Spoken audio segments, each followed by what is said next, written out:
Hello, everyone, and welcome to session one of King's Gambit. We are doing something a little bit different this time. Um, Normally, I run a home game with these two fine fellows. This is Grant and Tommy. Grant played as Rockbeak and Island of Lost. Please say hello, Grant. Hey, what's going on there? Hello, everyone. And then Tommy played as Relia, who later became Solitude and Island of Lost. Please say hello. Hello. And as a personal request from a dear friend of ours, he asked us to record all future home games. And if you do end up seeing this, then that means we decided to upload this for the public. And if not, then congratulations on somehow finding this private video and watching it, and I hope you enjoy. But without further ado, we shall begin with a description of Wahid Drake as he wakes up early in the morning preparing to take on his duty as a royal guard to Princess Levi Eva of Firstport. And you will go ahead and give us a description of your character and his armor and weapons as you prepare yourself for your day. Wahid Drake rises from his bed and stands. He stands 8 foot 7 inches. He weighs 300 pounds of solid muscle. He is a human, but more than that, he is a ganglary. He is part frost giant.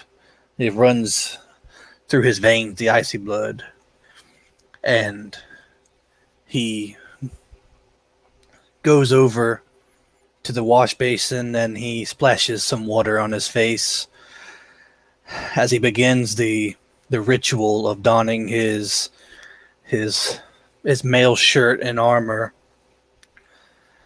as he grabs the opal pendant around his neck depicting Zachinus, the god of which he owes fealty to. In the ritual of him putting on his armor, he takes it very slow and methodic as he dons each boot and his undershirt and his mail shirt, his habergeon, as he goes to his sword stand and he takes off his long sword, immaculate, as is his armor, well taken care of, well oiled. The sword is sharp enough to cut air. There's no blemishes on it. On the pommel is the visage of Zachinus. As he takes the sword and its sheath from his sword stand, he kisses the pommel of Zachinus and gives praise to the great humble dragon. As he straps on the scabbard and sword onto his back, he looks out the window and looks out upon the city that he has known all of his life, and looks at the bustling of the people below, of the birds flying in the air, the ships out in the port, and he takes a deep breath and he readies himself for another day of glorious duty in service to Zachinus and to the royal family of King Eva. As he leaves his room and locks the door behind him, he begins on his way on yet another day in the life of a knight. And then, as he marches forth, he exchanges post with his uncle, the only other knight of Zachinus here, who had both been assigned to this young girl, the favorite child of the king, as it were. And then, Levi, please describe to us your character as you emerge from your room after a blissful slumber in your extravagant bed, and you're just overall comfy and safe life here in the castle. Well, Levy being the favored daughter of a opulent king, she dresses pretty simply. Um, she has like not like anything that's sort of like raggy or you know poor looking per se, but she wears pretty simple dresses, and she uh makes sure to. She usually ties her hair with something, normally like a sort of like a bandana type thing, and her most distinctive feature is her uh, long feathered blue hair, which is a very uncommon sight for the humans around here. So that's definitely something, and she pretty much always has a. She tries to be cheerful, and she's very lively with life.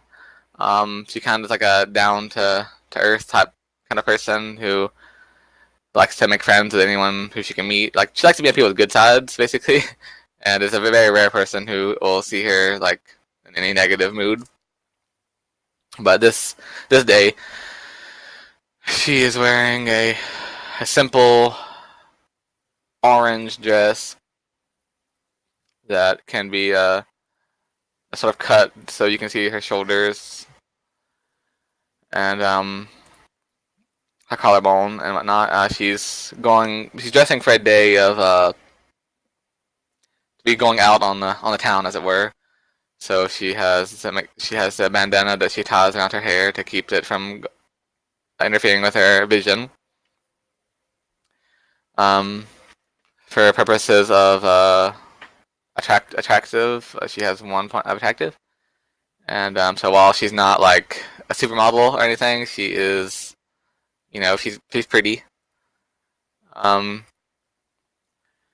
and yep, so and she makes her wear like sandals as well, where she does not particularly planning to go anywhere dangerous or any place you need to, you know, dress for the occasion. So on a day on the town, she's going to be dressing this way. She'll make sure to change her outfits a lot. Probably, you know, be more descriptions as time goes on about every session or so. But she likes to dress simply, but not extravagantly, but definitely um, something that the colorful and eye-catching, if not simple. But she is happy to see her, who she calls out as her best friend, Wahid, as the day begins. It's not that she doesn't dislike. It's not that she dislikes his uncle, but she is always happy to see Wahid, and that is so. With great cheer, she will be getting ready to greet him for the day. And for those of you at home, Levi is a second generation human, which means, in Ring of Fire terms, that she is the descendant of one of the first humans ever created who is an immortal. And as such, her father is the king of said city and does not age. And she is one of his favorite child, and that is to set the tone for you all of the interactions that she'll be having, just as a little glance behind the screen, as it were, to understand why things are happening the way they are so no one's confused. But without further ado, we will allow the role-playing to begin as Levy exits her room to find her loyal retainer waiting. Good morning, princess. Immediately, I'll charge into you and hug you. And Wait, I'm, how are you? Are you okay? Blushing deeply, Wahid look away, and of course, I am unharmed, princess. How you was sleep well? your? Yes, I slept well. The land of Opate was rather kind. I'm glad. Well, I hope you're ready for today because I plan on visiting, um, well, a lot of places, if that's alright with you. I follow where you lead, princess. Our Mazda is in the sky and the day is begun. Well, first, I suppose we should get something to eat, and then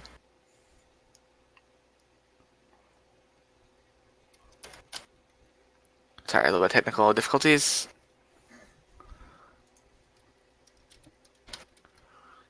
Okay, sorry. and then we'll get on to the day. And if there's anything you'd like to do for the day, you can let me know too. I'll give you time to think about it. My only desire is to see you safe, princess.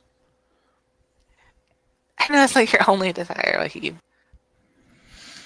I It is, understand and respect your outlook and your duty, but you can still have fun. duty is life, princess. Duty is fun.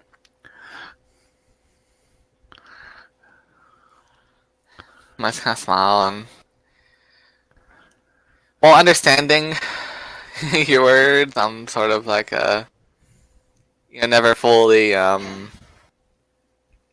per se respect, not disrespect them, but I'm trying to, in the process of trying to teach you to try to get a little, be more loose in your ways. But with that, I will be going to the dining hall, the place to receive breakfast. As you march through the halls of this castle, or the Sea King's castle, as it were, your handmaiden approaches you. She has long auburn hair and brown eyes. She wears a elegant enough, but not extravagant, red dress with cuffs of black around the neck and wrist. It's pleasant. She's pleasant enough to look at, as you would not a noble would not be embarrassed to be seen with her, but still, they took great care to make sure that she would not detract from Levy or draw attention away from her in social gatherings. So she is just a plain human, and her name is Luti, and she is a third generation human, which means she is not nearly held to the same prestige as Levy.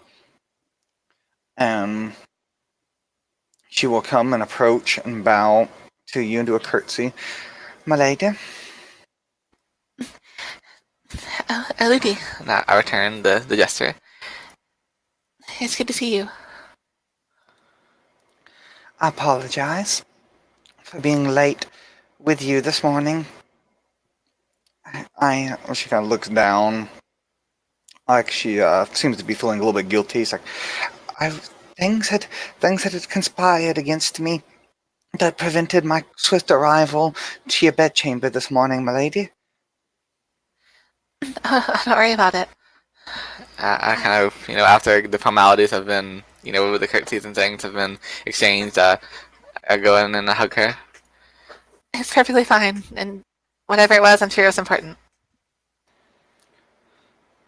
She hugs you back slightly awkwardly, still not being used to it, because that it is very improper etiquette to do such things with between servant and master, but as her master, you dictate etiquette with her, and you may treat her as you will in such ways. If you wish to show affection, that is well within your rights to do so.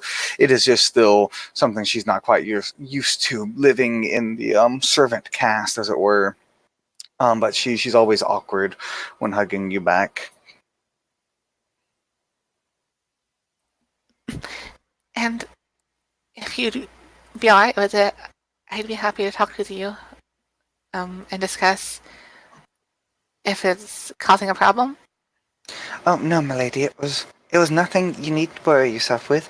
I have arrived now, and I'm terribly sorry I could not get your wardrobe together for the day for you, but with here now, I am here to attend to all your needs.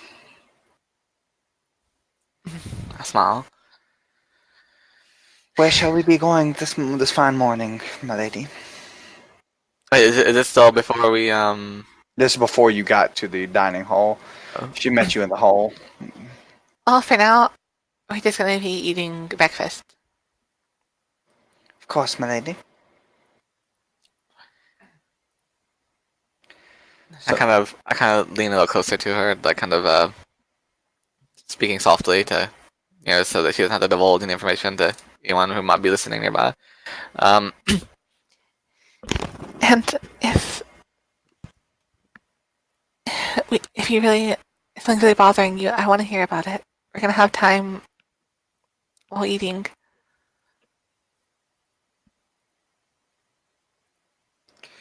please, milady, it's not that you need worry yourself with. You have many other worries. I kind of step back away from her and still smiling. Well, you're my friend. I can't help but to worry about you. Then, to ease your mind, perhaps we may speak later, after breakfast is done, when I can give you the proper grooming to your hair and help you with any of your more intricate outfits that you were unable to pair alone. And when we return to the chambers to make up for my neglected duties, then I will be happy to gossip, as it were, with you, my lady. Alright, that sounds wonderful. And then she also does like a little curtsy to Wahid. It's like, fair night. My lady, good morn. As you will continue to the feast hall of the castle, where you will see the Sea King himself sits in an almost throne-like chair. The head of the table, he has snow white hair with icy blue eyes and a pale complexion. He is young looking, in his 20s even, but his age betrays him, where he is incredibly old, much older than a normal human could have ever hoped to live, well into his 80s.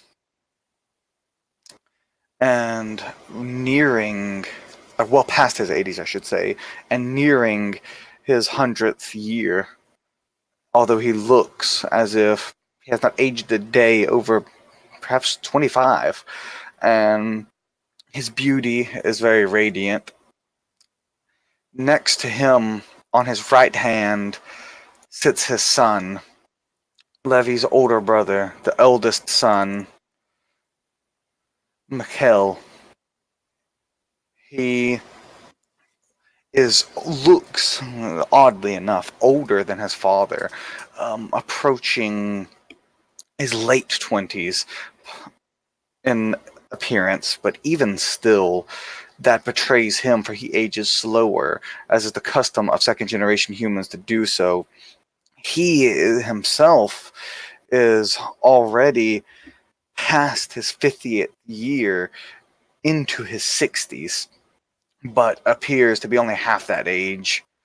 And on the left hand side of the king is a seat reserved for his most favored wife, Laura. She also shares the similar hair and eyes as her husband and son. She is the mother of his eldest child, who sits aside her as Tina Eva, with the similar features as described with the hair and the eyes and the pale complexion. She wears elaborate jewelry and clothing, and she sits next to her mother's side. Levy herself has a seat on the side of Tina, and Wahid sits aside Mikhail he sits directly across from the princess that he's been charged with guarding. This is an intimate family gathering here, in the way that the breakfast in particular is the king with his 31 wives of his, as polygamy is the norm for humanity in Kvegathale. But he takes his favorite wife with his favorite children, and Wahid being extended a special permission, as it were, as a guest of the royal house, as he was sent as a young boy by the the orders the order of Zachinus from Baal, a faraway city-state. He and his uncle were sent as a gesture, a token of good faith, to be guardians over the princess, as they are known for their loyalty and bravery. And as such, he has special permissions to stay with Princess Levy at all times that his uncle is not also with her. So he is allowed in these private, intimate family gatherings. Ludi will pull the chair out for Levy, do a curtsy to her, and leave this gathering.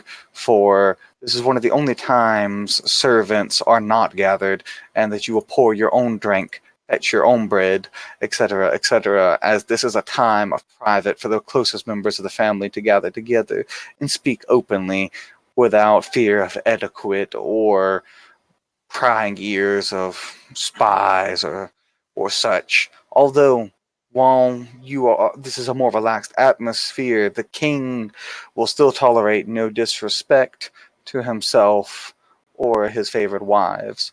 So still, you must speak with caution should you wish to question one of the king's decrees or such at this table.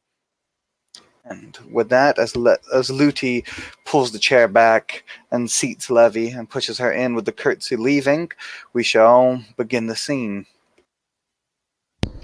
Wahid will approach the king, and he will kneel. Your Highness, my lord. He will nod to you, like, knowingly, just like acknowledging your presence with a nod. And Wahid will bow to each member of the table, like, my lord, my ladies. And he will sit only after the princess is sit in her chair. Then he will sit down at the table. After I've been seated, I watch Luti and watch her and make sure that she's gone. And then after I see that she's left, as not to to worry her from me not being seated, so I pull my chair back and I stand up. And I rush over there and I hug my father. He will smile and hug you as well. Father. Good to see you again, darling. He'll rub your abnormal hair that's almost has a feather-like quality to it, and just rub your head, smiling at you. You being his favorite child, you'll get and you see his wife Laura, who also looks young, in her early 20s as well. Deceptively so, as she is also a first-generation human. Looks oddly at this display of you. She's never quite used to how you act, and your mother, the wife that you were born from, is just one of many, one that the king barely speaks to, and it puzzles many, even of your closest family, as to why you are treated so specially. And it shows.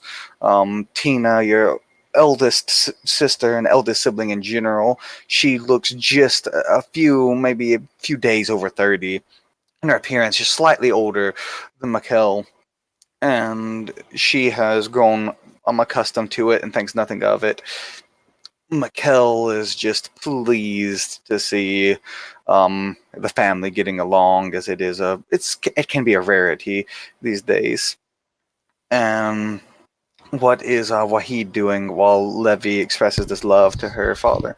He is stoically sitting in his chair. He is not making eye contact with anyone, and he is being respectful, and he is keeping to himself. Staying alert, though. Although he may not make eye contact with the nobility, his eyes are anything but slothful as he gazes around the room subtly to make sure he's always on alert, always at the ready in case, any evil from the shadows may attempt to strike at his charge. And you would be the only one armed and armored at this table as well. So it would be your duty to defend the entire family, as it were, should disaster strike. There are guards just outside the door you may summon for reinforcement should the need arise as well, though. But you are the only armed individual in this room.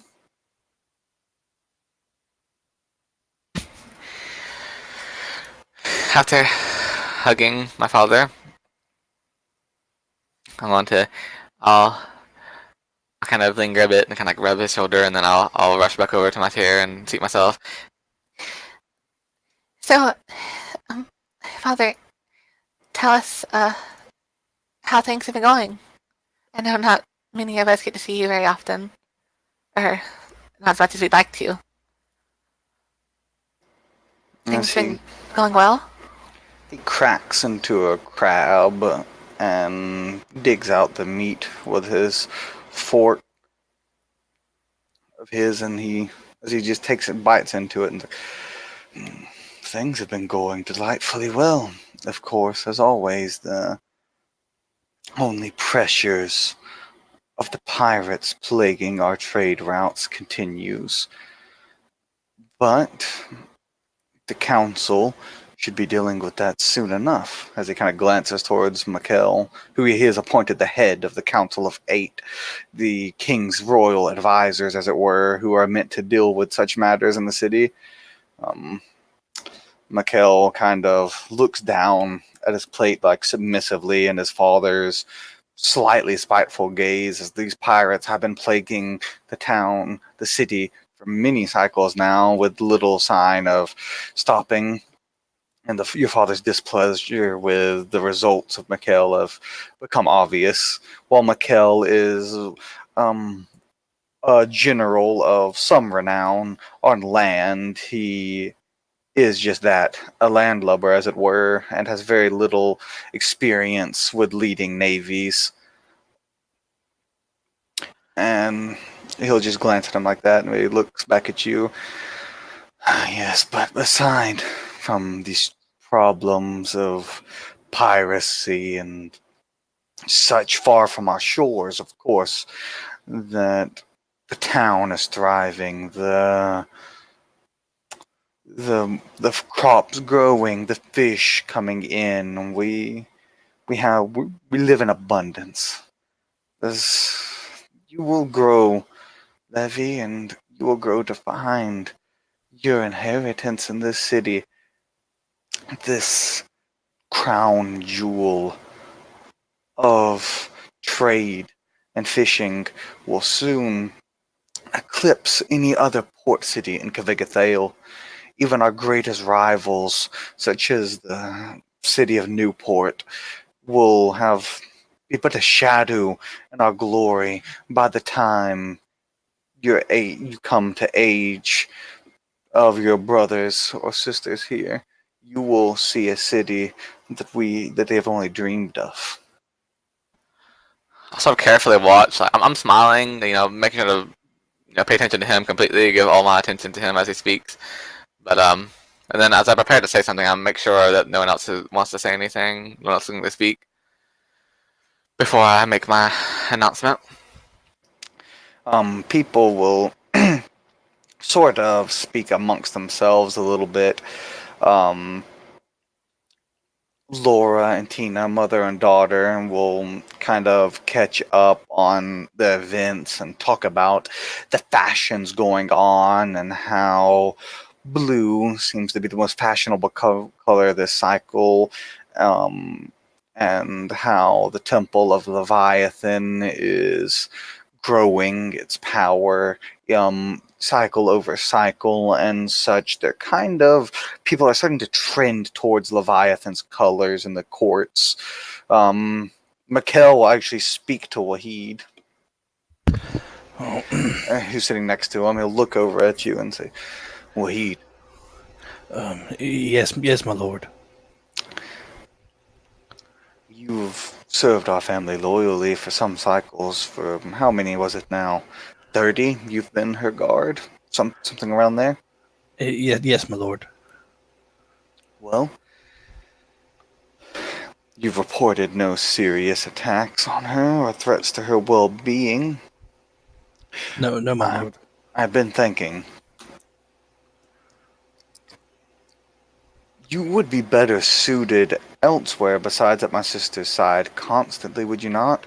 She doesn't seem to be any immediate threat.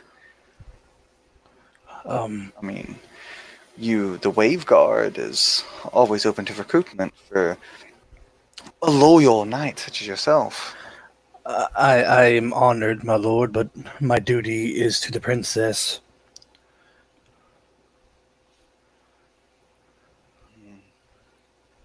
Yes, I see. I'll kind of like rub at his chin a little bit. You'll see he's like has like a little bit of stubble on him, like almost like a 5 o'clock shadow, like as if he hasn't shaved recently, but he's normally clean shaven. Small little hints of how life is getting to him, if you will. He's kind of neglect. It almost appears that he's neglecting himself a bit. And just go back to eating, as you say that, and the rest will be banter back and forth between the family, just talking about casual things from how weather is affecting the trade routes to how the fashions are changing as described earlier to the king and Mikkel, mostly the king delivering pointed comments at Mikkel's skills on the high seas and such things. I'll be looking for an opportunity when the men aren't speaking, because I know that it's in human society and Kyrgyzstan it's not a woman's place to speak when such things are going on. So I'll wait for an opportunity and I'll make an announcement. After a few comments, borderline insults are thrown from the king to his eldest son about his incompetence at naval warfare. The table kind of goes decidedly silent as everyone feels too awkward to break the silence, as it were, and there is a awkward, as I said, awkward silence flows over the table for a few moments. If you'd like to say something, then If I may, I've been thinking about the problem um with the pirates and of the seas. I had an idea to that I could offer assistance to Mikhail. because like that is very cute and admirable of you, dear sister, but this is not something for a woman to deal with. This is for a man of Pelgan to see fit to defend our waterways and our way of life. Your place is better suited here, and perhaps finally finding a worthy man to take your hand as he kind of glances I said that towards I your look down. father. As he glances towards your father almost confrontationally, the only time he's really shown any sort of confrontation towards him, and your father turns it with a silent glare back at him, which cowls him into place again when he just thought he was going to step out of line. With a simple glare from your father, put him back into place as he doesn't say anything further after stating that to you. I'll look back down my plate and then for a few moments, and then I'll look back at it. Well, I'm not trying to question your authority over the matters, but I thought that you may find it useful that I've been conducting research. And, well, I don't think that it could hurt to hear something. It's more like a labor that you didn't need to concern yourself with. If it has something to do with war, dear sister, I can assure you I have done all the research I need. And the king was like, enough, boy. Obviously, your incompetency reaches as far wide-reaching and far impacting. Perhaps you need a young girl like her could be a better general than you. Let her speak. Like, hearing this savage remark from him, I will kind of look apologetically towards him, as I'm not trying to Mikhail. I'm kind of sort of to let him know with body language. I'm not trying to undermine him. Um, but as we both know, He kind of like grits his teeth, but bites his tongue, as it were. Almost literally bites his tongue. Well, what is Wahid's reaction to all this going on? Just like, I mean, we can get like a soliloquy, a short soliloquy from Wahid here, as it's just go into his mind. Since he's not talking, I'll let you have a soliloquy here to describe how he's feeling. Wahid has just been eyeballing his food, and he's been eating it, not making eye contact, not saying any words at all, just listening. He he doesn't quite know what to think. I mean, these are family squabbles, but these are royal family squabbles. So it is not his place to question anyone at this table. And doing so, Wahid, he just continues eating, and he doesn't interfere with their deliberations, as it were. Their Does he diplomacy. have any internal objections to it, or is it more like he's just, I don't want to get involved, and is kind of just ignoring it, or like what would his mindset be, his opinion, if you will, his private internal mind, his mind's eye? Take us into Wahid's mind's eye of what he thinks of the situation. Wahid thinks that Mikhail is a competent general, but he also thinks that he is too prideful and stubborn. If he would just seek outside help, they could quell this pirate uprising. It is embedded into a Knight of Echidnas that you be humble. He's the humble dragon, and humility comes in many forms, but pride seems to overrule any humility that Mikhail has, and the city is suffering for it. So Wahid thinks that Mikhail should put his pride aside for the betterment of the city and seek advice and counsel from those who have such experience in such matters as naval warfare or naval strategies. But Wahid does not voice any opinion, for he knows his place, and he continues eating his breakfast, hoping that this will resolve itself in some way that can benefit the city. As is only proper for a humble knight, such as himself. And with Levi, now that we have seen into the mind of Wahid, we will hear the outward opinions of Levi, and just a reminder that these pirates are fraying pirates in particular, if that would influence whatever Levi is going to say next. Well, the studies I have been conducting mostly are that of a cultural nature. It has occurred to me that I kind of glance at my father and I say this. that we could use a more permanent squadron or a fleet, as it were, to deal with these pirates. I look back to Mikhail. And I figured if we were to, well, it's a little dangerous because the pirates being Frains, the Church of Dazazea might have some sort of might have a negative effect on them if we were to maybe not consult with them first before trying anything huge. But I figured the best chance we have for allies would be to gain the aid of the sirens and to Well, Yeah, I kind of like understanding, like what I'm about to say, kind of like a brief pause. But we could conduct war in the name of Fatash, and that would be a great aid to us in gathering support.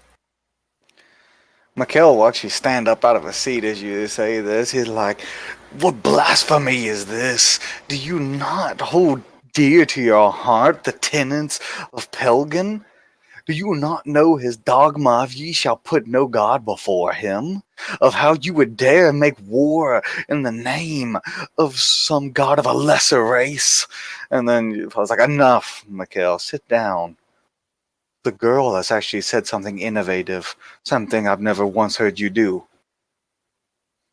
Oh, he goes to sit down and then he looks up there. He's like, "But father, this is solely to Pelgan's name." I said, "Sit down, boy." And he'll reluctantly take his seat. "Father,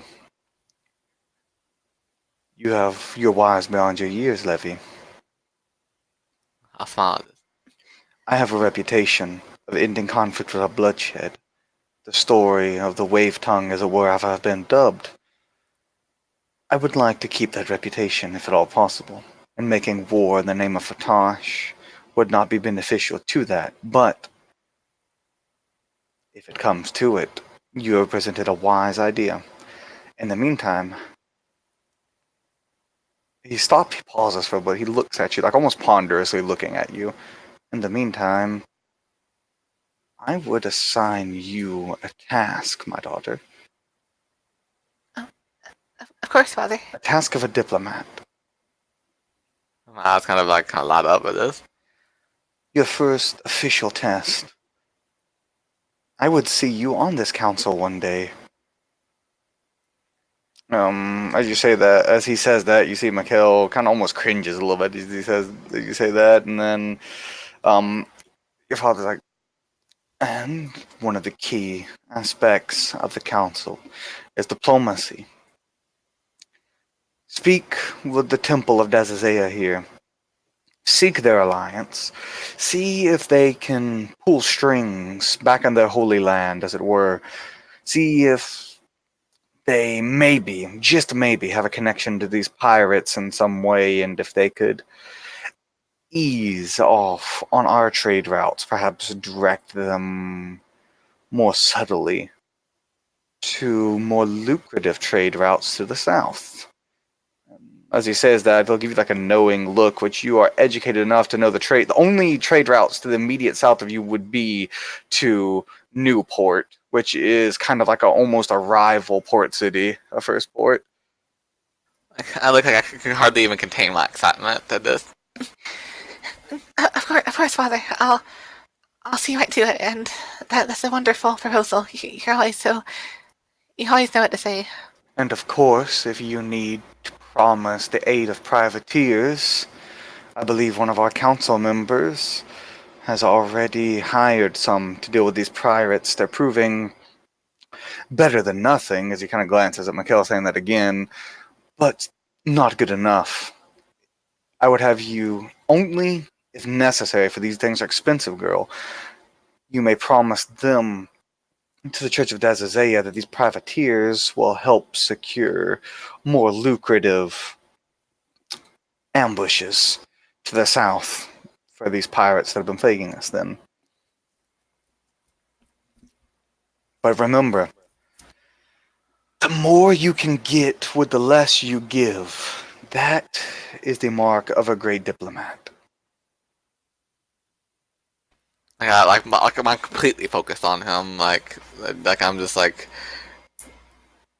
reveling in his wisdom, pretty much, and hanging on every word as he speaks.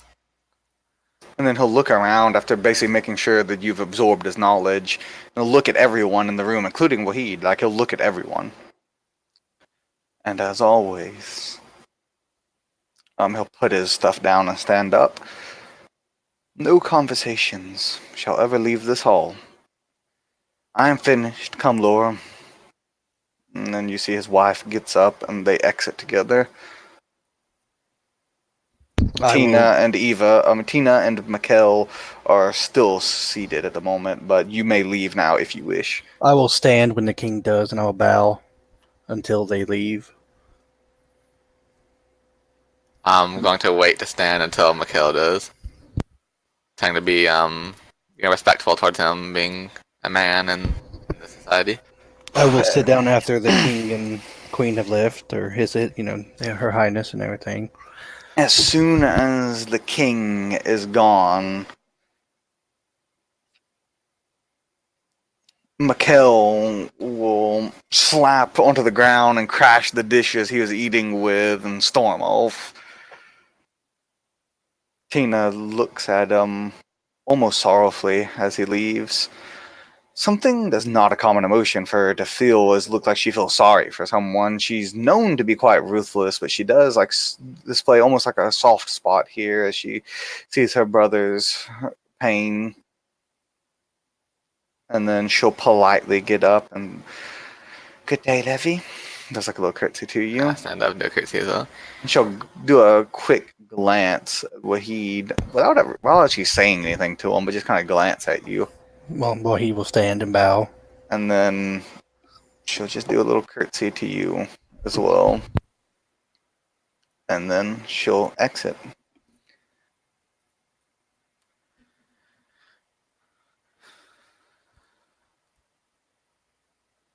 And now the floor is yours to do what you like and go where you will. You do know Ludi is waiting outside for you. In case you were wondering where she went, she's just waiting right outside the hall. Remembering the words that my father said that nothing shall leave this room, I look at Wahid.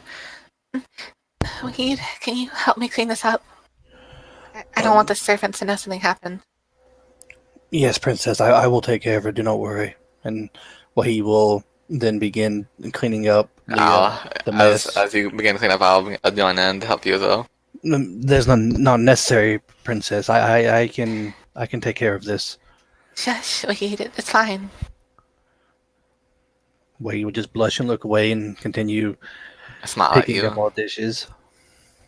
And now, I think it would be appropriate time we get a small soliloquy after such a significant event of both Levy and Wahid, who had undoubtedly had to bite their tongues, whether they would have said something or not, who knows if it wasn't the royal family, but there's definitely opinions, I'm sure, that were not shared. So let's get an insight into those. We'll start with Levy since we did Wahid last time, so we'll start with Levy.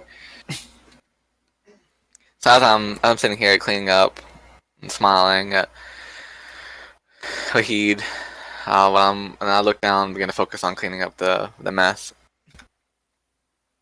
I'll think to myself, I'm not sure exactly what effect this is going to have on my relationship with my brother, and I never meant to make him feel lesser or down. Is that just a curse of being more wise than someone, as my father said? And I know I'm coming in, it's sort of like I'm a burden to all my siblings who came before me. They don't understand why I'm loved, and I don't want to make enemies with my family. But these opinions, these ideas, they have to be shared. It's for the benefit of all of us. Everything inside me is telling to just be quiet and not to share anymore, but those who are to watch over the city, a part of the council, the ones who are looked up to by the commoners and those below, as it were, we have to be strong, we have to be wise, we have to be willing to take action, regardless of what way we were born. I'm not sure if in my lifetime will I ever see the others to come to share my notion, but I'll have to stay strong in this, because it doesn't seem like anyone else is really wanting to start any sort of change. It's just going to be a long road ahead of me. I'm just glad that I have those who I trust at my side. I kind of glance back up at Wahid while cleaning this up. And with that, we'll listen to what Wahid has to say about this family squabble. Is there anything he'd like to add? Any opinions he withheld due to his humble nature? Well, as Wahid is cleaning up the mess and the dishes, he just thinks how he is so glad and happy that Levy is finally getting some responsibility and recognition for the bright young woman she is, and that her cunning and intellect are not going unnoticed, and that something is finally going to be done to at least accelerate the resolution of these pirates, because he hates to see the place that he has come to know as his home all these years in any sort of pain. And he knows that Princess Levy will be a great diplomat, and one day she will be on the council. And he is just glad she has this first chance to show her worth and prove herself. And it fills his heart with joy and gladness. But he always, as always, he's always stoic, and he always is ready for his duty. And he knows that with this responsibility put upon Levy, that his own responsibility is going to be that tenfold. For if she is a diplomat now, she'll be a target for less savory characters. So what he will have to be ever watchful, even more so than he already is. All right, and with that, we will just go back to you to cleaning on the floor. You're cleaning up these bits of food and broken glass. There's like this glassware, which is glassworking is still rather not extremely common art at this point, in this region, I should say. And it is actually imported glassware, ironically, from Newport. And you're cleaning these fancy, very opulent things off the ground, and I would have you guys just go into like any banter you might have, and I will be right back. I have to go do something real quick, but I will be back in less than 5 minutes. But you guys can go ahead and have some banter while I'm gone. Well, he just continues to clean up the mess, trying to get more, clean up more than the princess, so she doesn't have to debase herself, as it were. She's willful and she does what she wants, but what he tries to make it easier on her by carrying the burden on his back as much as he can, as he will just gather as many plates and broken dishes as quickly as possible, so that the princess has less she has to pick up. Wait, you don't have to pick up things so quickly. No, it is fine, princess. I live to serve. There's no bother.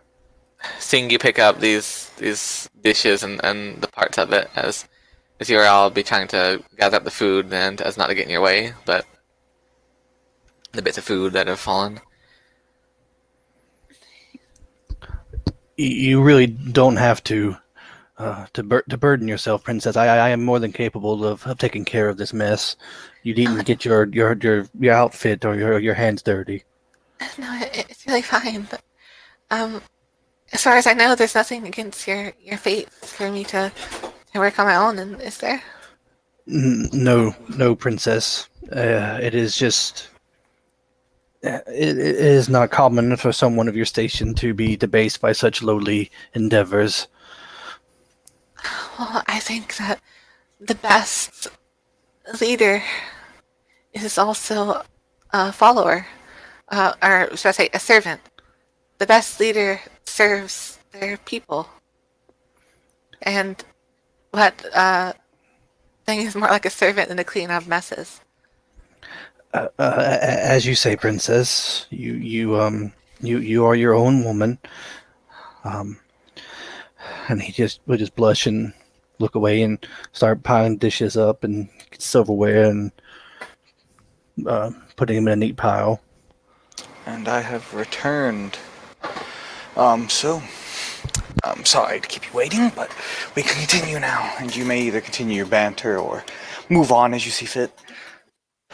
Well, after we have all the bits picked up as the banter went on,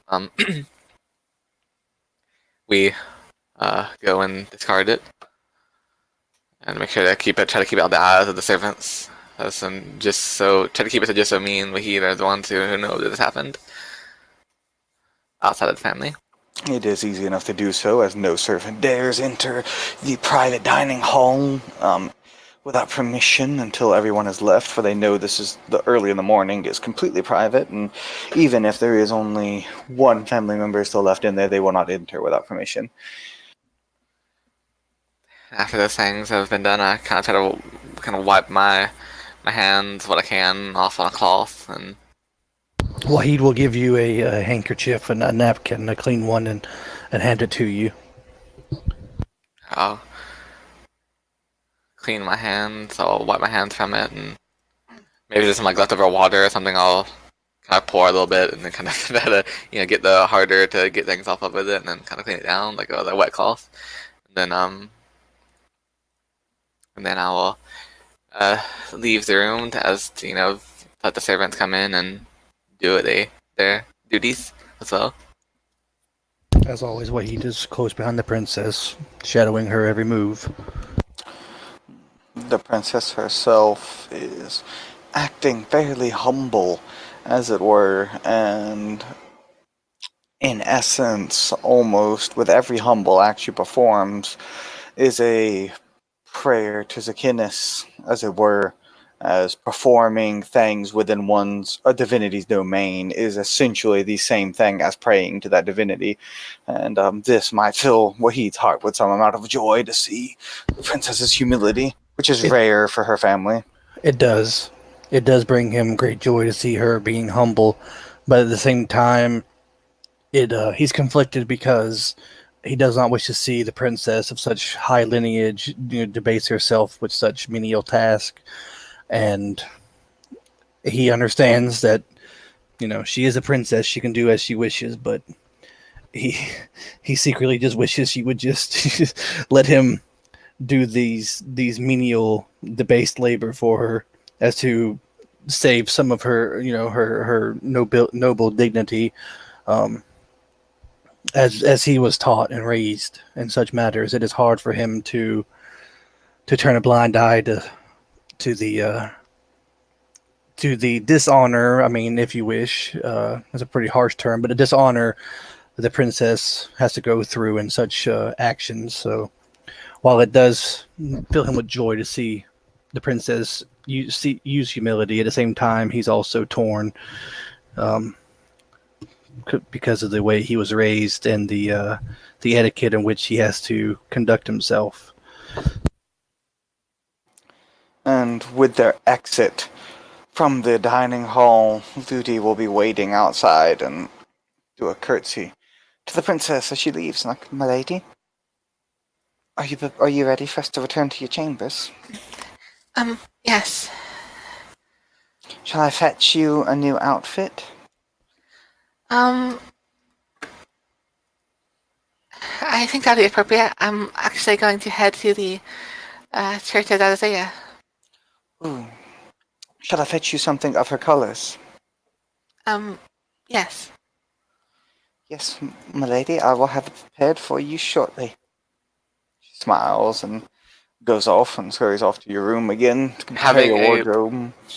Having a 5 academics with a forte in culture, would I know, or would that give me any sign to something that some sort of, are there any flowers or anything that Fanes particularly like? I'm looking for something that I can kind of adorn my hair with. Going to visit the place. Yes, you do know Frane's generally speaking, everyone is their own person, but their culture does have a preference towards sunflowers. Kind of like how in real life people might like favor roses or something like that as like an elegant flower. Frames do something similar, but with sunflowers in particular. Alright, all for. Was Ludi leaving to get the dress, or? Yeah, she's going back to your room to Oh, prepare your wardrobe for you. oh. So I'm gonna be following her because that's the time where we were supposed to have words in private. Even though Wahid being the not as a kindness as he is, that we talk openly around him, for he's trusted beyond measure and such things, and anything we say, we know we can trust that he will not repeat to others. As it is a domain of Zachinus of guarding secrets, and as such, the process, just to give everyone at home and a reminder to the players here, the process to become a knight of Zachinus is extremely strict. It's an incredibly small religion, and that only the most trustworthy and honorable are even thought about being put through the trial, much less pass it. And as such, it is seen you may speak openly and freely towards any knight of Zachinus, for they will keep any secret that is heard, no matter how dire that secret may be, for it is their duty to not judge on morality, but perform their duty. And their duty includes keeping all things secret. Um, so you return to your room. Do you have any theology, Levi? I do. I have Hold on one moment. Sorry, my character sheet was a bit hidden beneath all the things I had up. I have 2 theology, and I have a 4 modifier to my intelligence. All right, so the sunflower represents happiness in Freyne society. Like it is something that, happiness is very important to Freynes. You know that they always try to appear happy, and happiness is the way of life for them, basically. And the sunflower is the physical representation of happiness. But make me a theology roll real quick. For since you're going to the Church of Dazazea in particular.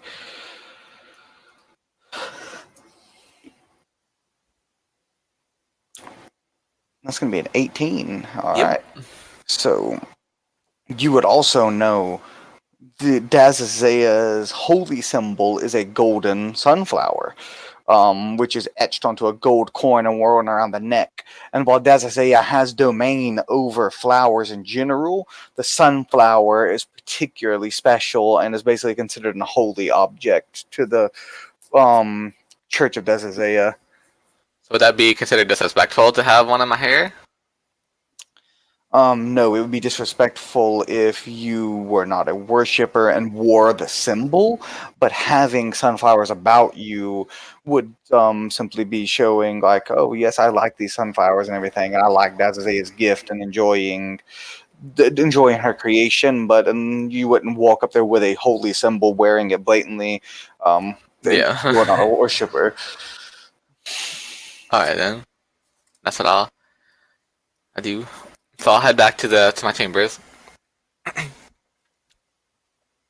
And after me and Luti go in there, does Wahid stay at the door? Yes, well, he does not enter. He stays outside the door and waits.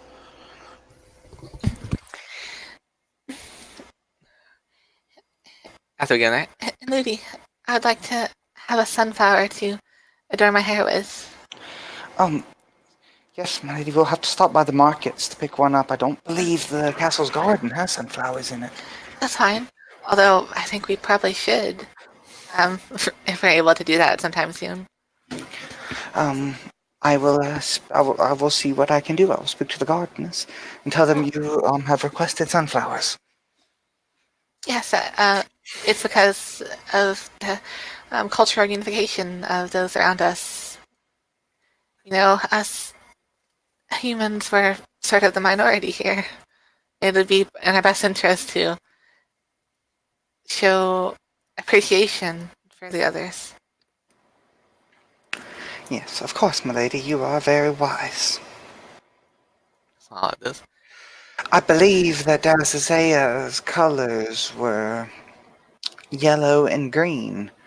Would you like a green dress or yellow dress, or perhaps a mix of the two? You'd also Um, know that the colors also include gold as well as yellow and green, but Ludi, whether she knew that and chose not to mention or whatever, is up for debate. But you do know that gold is also a color of Desazea, and like wearing golden jewelry or doing such things like that are also considered very fashionable, as are birds' feathers woven into cloths. so I had an idea. As far as I know, the Frames, the women, they dress differently than us human women do. They wear sort of clothes that would be more fitting to a man in our society. I must admit, I am not very cultured on Freyine society. I have seen very beautiful Freyine women, and they are they are very beautiful and eye-catching, but I have seen them, as you say, wear armor and bear arms and such as is more appropriate towards a man. But Hmm. if you are thinking of such, Lady Leffy, I would recommend heavily against it. It would be much unbefitting for the princess to march around the streets clad in armor. Oh no, nothing like that. I don't know that I could wear armor, but it was just I could wear something sort of like a tunic or something, which would be more like a woman of a Frame would wear. Um, I'm a little uncertain. Perhaps we should just favor dresses. That is what we know, and you do not have any rough tunics or any such common clothes in your wardrobe. I'll see about getting something made then later. For now, I'll wear a green dress, and I'll have a golden thing to keep my hair with. Yes, Kind of mumble to myself a little. not sunflower in my hair. I could wear uh, yellow sandals. All right, that'll work then. Green dress and yellow sandals. Yes, I will prepare them for you. And she starts looking through your wardrobe and checking different dresses and getting everything laid out. And you wish to gossip, my lady, you said? Of course, I want to hear about what troubles you. I do assure you it's nothing you need to really worry yourself with. Ludi, you're you're my friend. You're my helper, but at the same time, I want to help you. Well, it was just my father. Tell me, what's wrong? Here, I sit down on my bed. you can sit here with me for a moment. We have the time.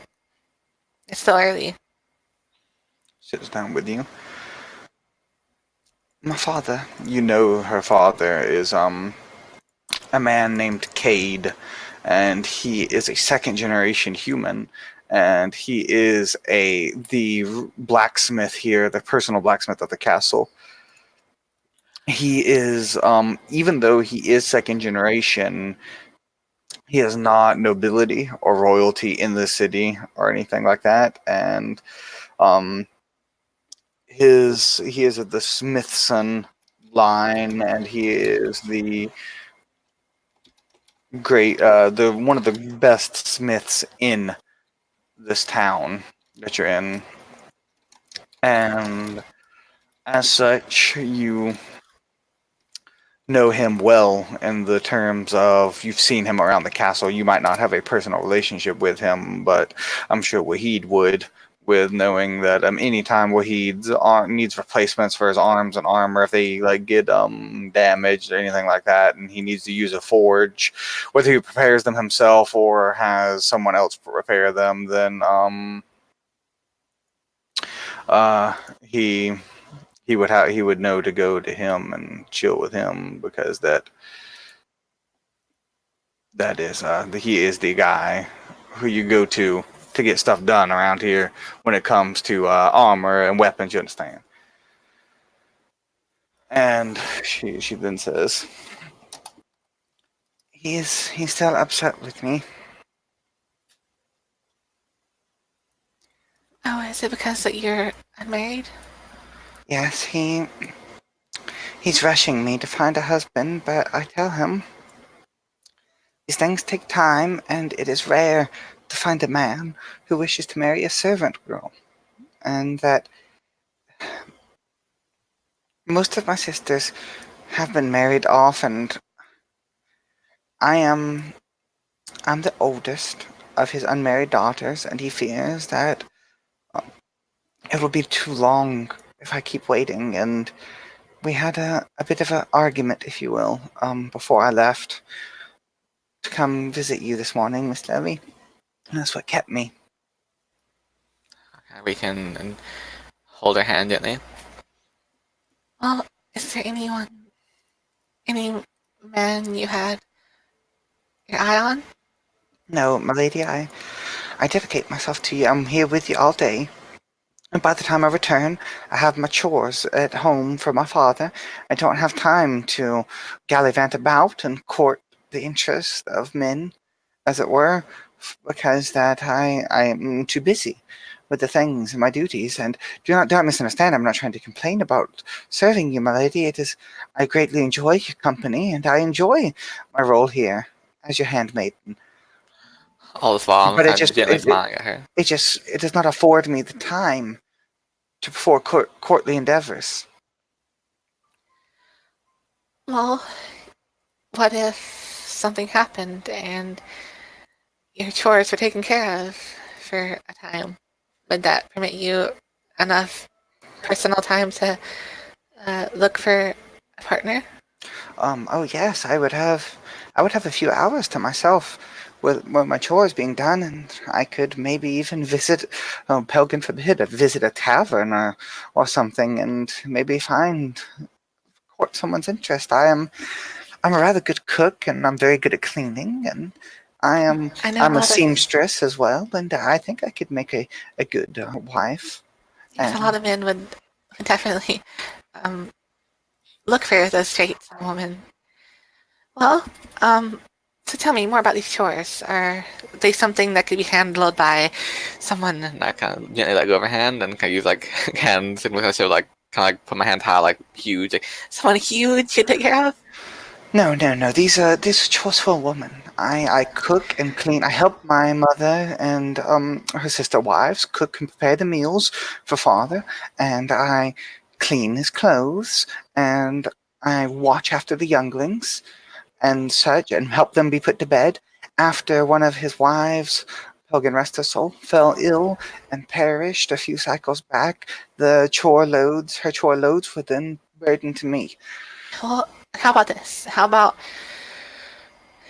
I get someone to do your chores for you, and I let your father know that I am just, well, using you more, and I need to take more of your time. And he wouldn't get upset because someone would be taking care of the chores, and he wouldn't really question if you get word that you're with me or helping me do something. Charlotte with her one hand over her mouth is like, my Lady Levy, that is so scandalous. You would tell a lie to free me from my chores of my father so that I may gallivant about? Oh, it's not lying per se. It's more like, oh, I just kind of look towards my balcony in my room. it's sort of like, I look back.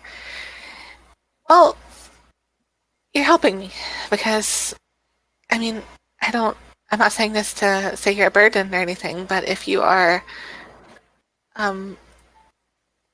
well, if you're going to be burdened by this family trouble, then if you miss more time or something, then that could theoretically cause a trouble for me. Not that it really does, but it's something that I could,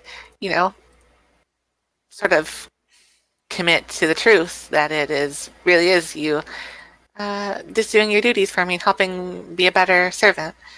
I kind of, she sees that kind of uncomfortable. I say that like I don't really like the word serpent, but and it would be good for all of us. And then whenever you one day come home and say that you have a partner, it could, I'm sure your father would be very happy. Yes, he would, but You just have to not speak of how you met, or not as openly, if you know what I mean. yes, I understand.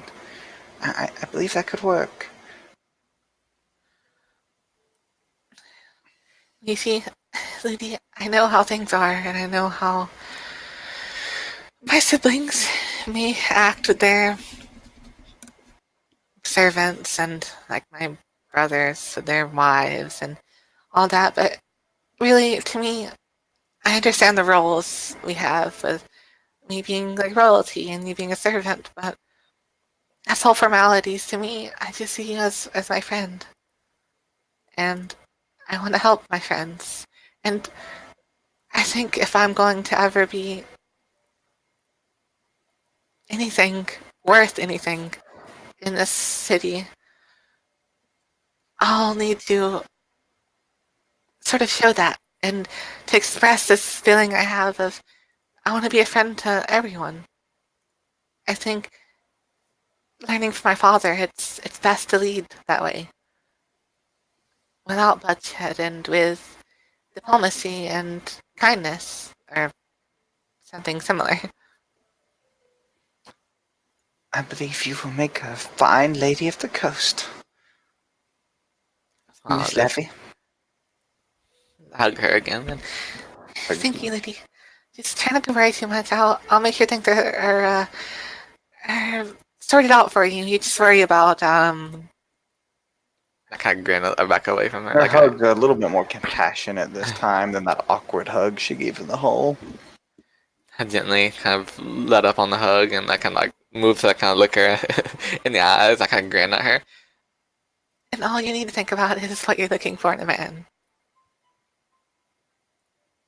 Oh, Lady Levy, I have spent much time thinking of such things during my dole chores. I'll say to you. Well, good. You'll be needing that to it'll be very important for your future with who you decide to marry and who your children will be. And what of you, Lady Levy? Have you put any thought into who your husband will be? I kind of smile gently and looking down. Well, father doesn't want me to be with anyone. Really? That's odd. But I do have my eye on someone. Oh, Lady Levy, I'd be happy to help you with them. We can talk Need about it. I? She kind of whispers, like, need I? If you need me, arrange a clandestine meeting. I could usher them in and have you have a private audience with them in the castle. Visibly blush, like, Ludi, no, nothing like that. I know the ways around the servant quarters, and I could spare them a cloth or two to hide their face and usher them through as a new stable hand or such, and a forbidden romance like in the stories. just blushing hard at this point. Ludi, no, let's speak of this more later. I have a book I'd love to lend you, Lady Levy. Oh, a book? Yes, about forbidden romance. The Oh, book I think that- itself is scandalous. It was written by, I believe, a clergy of Lukku, the dead god killed by the enforcers. But I found this book. Somehow it survived the fire that engulfed the temple. It's a romance novel, That sounds amazing. I do love reading. but it's terribly scandalous, Lady Levy. You shan't let anyone find out that you have it. Of course, I'll keep it hidden. I'll bring it to you tomorrow. Thank you, Ludi. I kind of like rub my face a little. You're very kind.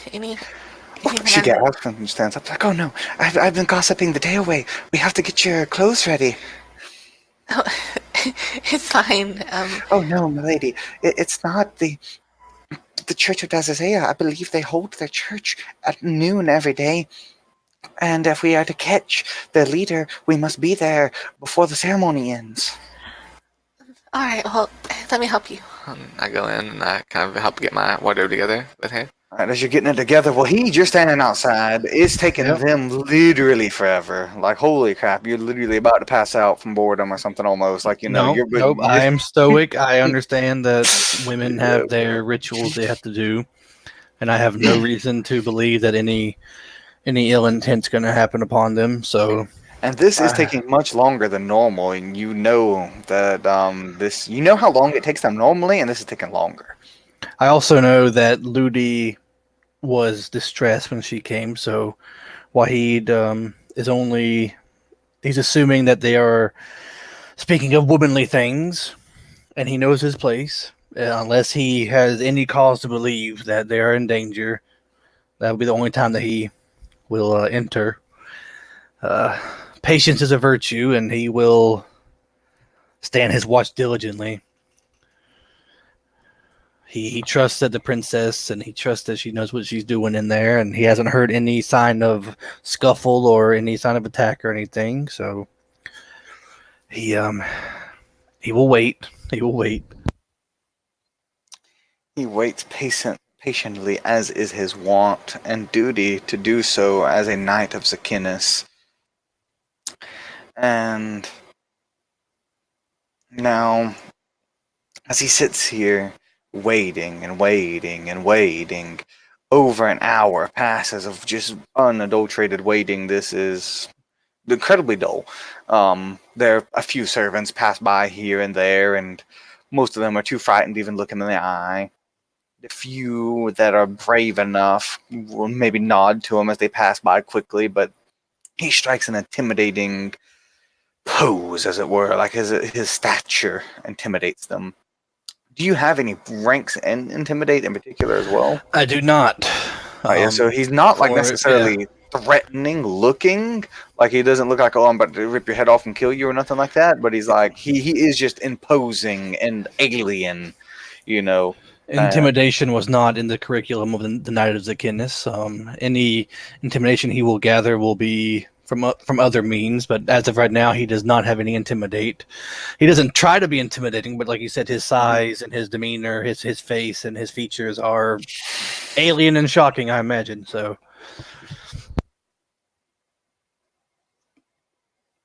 And I mean, he anybody who looked at him, he tries to just give him like a warm smile and a nod, but nobody really looks at him, so he just stands stoically most of the time and just waits.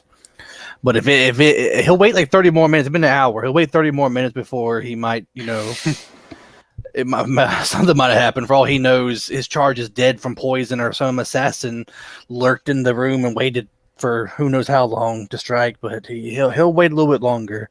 I mean, this is way longer than normal, but he assumes they have their reasons. But he'll wait a little bit longer before he does anything that's gonna dishonor him or the princess. as then he will see a woman walking down the hall, a Frayne woman. She has golden skin and long, shoulder-length orange hair. She has a single scar running right below her eye, cutting into her lip. Her ears, long and pointed, have golden jewelry dangles from them. She wears a set of studded leather armor that has also been draped with a elaborate cloak and scarf and such things as to appear a little bit more elegant, as it were. Despite her generally rough demeanor, she still possesses that fey-like grace of all Fraynes, just giving them that natural attractiveness as she will approach Wahid. Well, he will blush and bow to her. Then, my lady, good morning. Wahid, where's Princess Levy? The princess is in her bedchambers, my lady. Well, will you be willing to step aside? I will move out of the way. She'll go up there and knock on the door as you're basically just getting finished dressed right now. One moment. All right, and as she says that, she'll look over at you. Wahid will not make eye contact and try to remain as stoic as he can, but his shyness betrays him as he looks like that of a bashful child who is near a loved one. You know, he has that bashful sense about him. And you do know of her. She's on the Council of Eight, a former sea captain who owns nearly half the docks, 11 ships, a small fleet in its own right. And her resources helped to build this city. And you've not had the pleasure or displeasure, depending on your stance, of speaking with her often, much less in private, as you are standing next to her right now. But Is your duty? I mean, um, um, he stumbles on his words, and is your business with the Princess dire? I don't have all day to wait for her, if that's what you're asking, but I hear word the princess seeks to build a fleet. I'm sure the princess will be with you shortly. Would you know anything about that, Wahid? Which I'll be getting out as soon as I can, by the way, so whatever that may be. I am not at liberty to discuss the princess's personal matters, my lady. Then you'll see Levy exit with Ludi. I bow to the princess. I see Fuchs here, and I decrypted here. Oh, hello. I wasn't expecting you. Is something the matter? Well, you can tell me. I've heard tell that you, Princess Levy, are seeking to build a fleet. Oh, where did you hear that from? Does it really matter? The fact is, I've heard it. Well, I had an idea to do something of the sort, but I'm working out the finer details. Of course, I'll need to talk with you about it all. Although, I'm sorry to say I don't have much information upon it at the moment. Well, as long as you know to speak with me as soon as you do. As you know, I own some of the best shipwrights in the city, as well as a small fleet of my own. I could lease you, or perhaps even sell you some of my ships, and I could make sure that the construction of your ships is expedited through some of my finer shipwrights. Oh, thank you. Well, the general idea I had of it was to build sort of a more permanent force.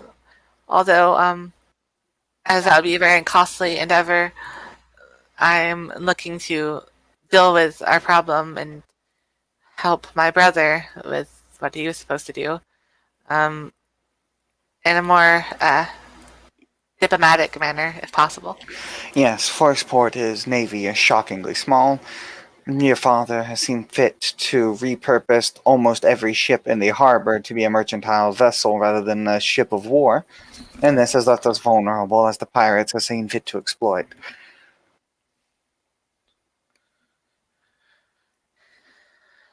Thank you for coming to see me. I know that you're a very busy woman. I will have, by the end of the day, I'm sure I'll have more information for you. I was once a sea captain myself, you know, Levy, and should you be looking for an admiral to lead this navy, you need look no farther than here. I may finance it and lead it for you, and with the stamp of royal approval, there will be many obstacles lifted out of our path. There's one question I have then for that role. Would you be alright with working alongside sirens? I say, why not? The city was built long before humans came, on the relations of Phrains and Sirens, before humans were even thought up in Pelgan's mind. And the Phrains and Sirens continue to have a proper relationship still. In fact, I have connections with many Sirens along the docks, and I have connections with Sirens deeper in Leviathan, offshore as well, that allow my ship safe passage through their territory, and I can extend that to our navy as well. Should you choose me to be the admiral, that is. Normally there's like a very cheerful demeanor that I try to keep at all times, but this moment it kind of sways away as I give her a serious look. And finally, would you be willing to do this in the name of Fatash? To wage war? Wage war in the name of Fatash. That is the only way that we could gather enough support to build a fleet without costing us an arm and a leg, as it were, to gain the Sirens' help. The temple, as it were. And you wish to make an alliance with the Temple of Fatash. A nod. Well, you see, Dazazea and Fatash are creators. Have a cordial relationship there. Well, you might not say I'm no theologian, but I know they have some sort of an alliance, as it were, at least to a minor extent. And I see no reason why Dazazea would disapprove of Phrains working together with Sirens to honor Fatash, so long as the Sirens saw fit to honor Dazazea in return with the defense of our lands. Yes, that sounds amazing. Yes, you would for sure be the admiral of this if it ever come to petition. You are actually the person I was looking for. You fill the role perfectly. She smiles and does a bow to you. Well, thank you, Princess, for your audience. Sorry to make it so informal. I rushed here as fast as I could to make sure I was the first one to talk to you. Oh, it's fine. I'll let you get back onto your business now. And we'll definitely speak again. Perhaps somewhere more formal. Of course. That's all I heard.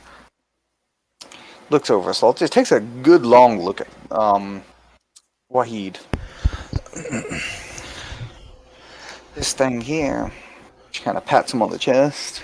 He just blushes and looks away. She's not looking at him when she pats him. And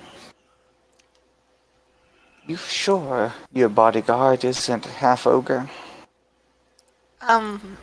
No, he's just been blessed being the scion of a spirit, and his name is Wahid. He's a great man. He's bigger than any ogre I've seen.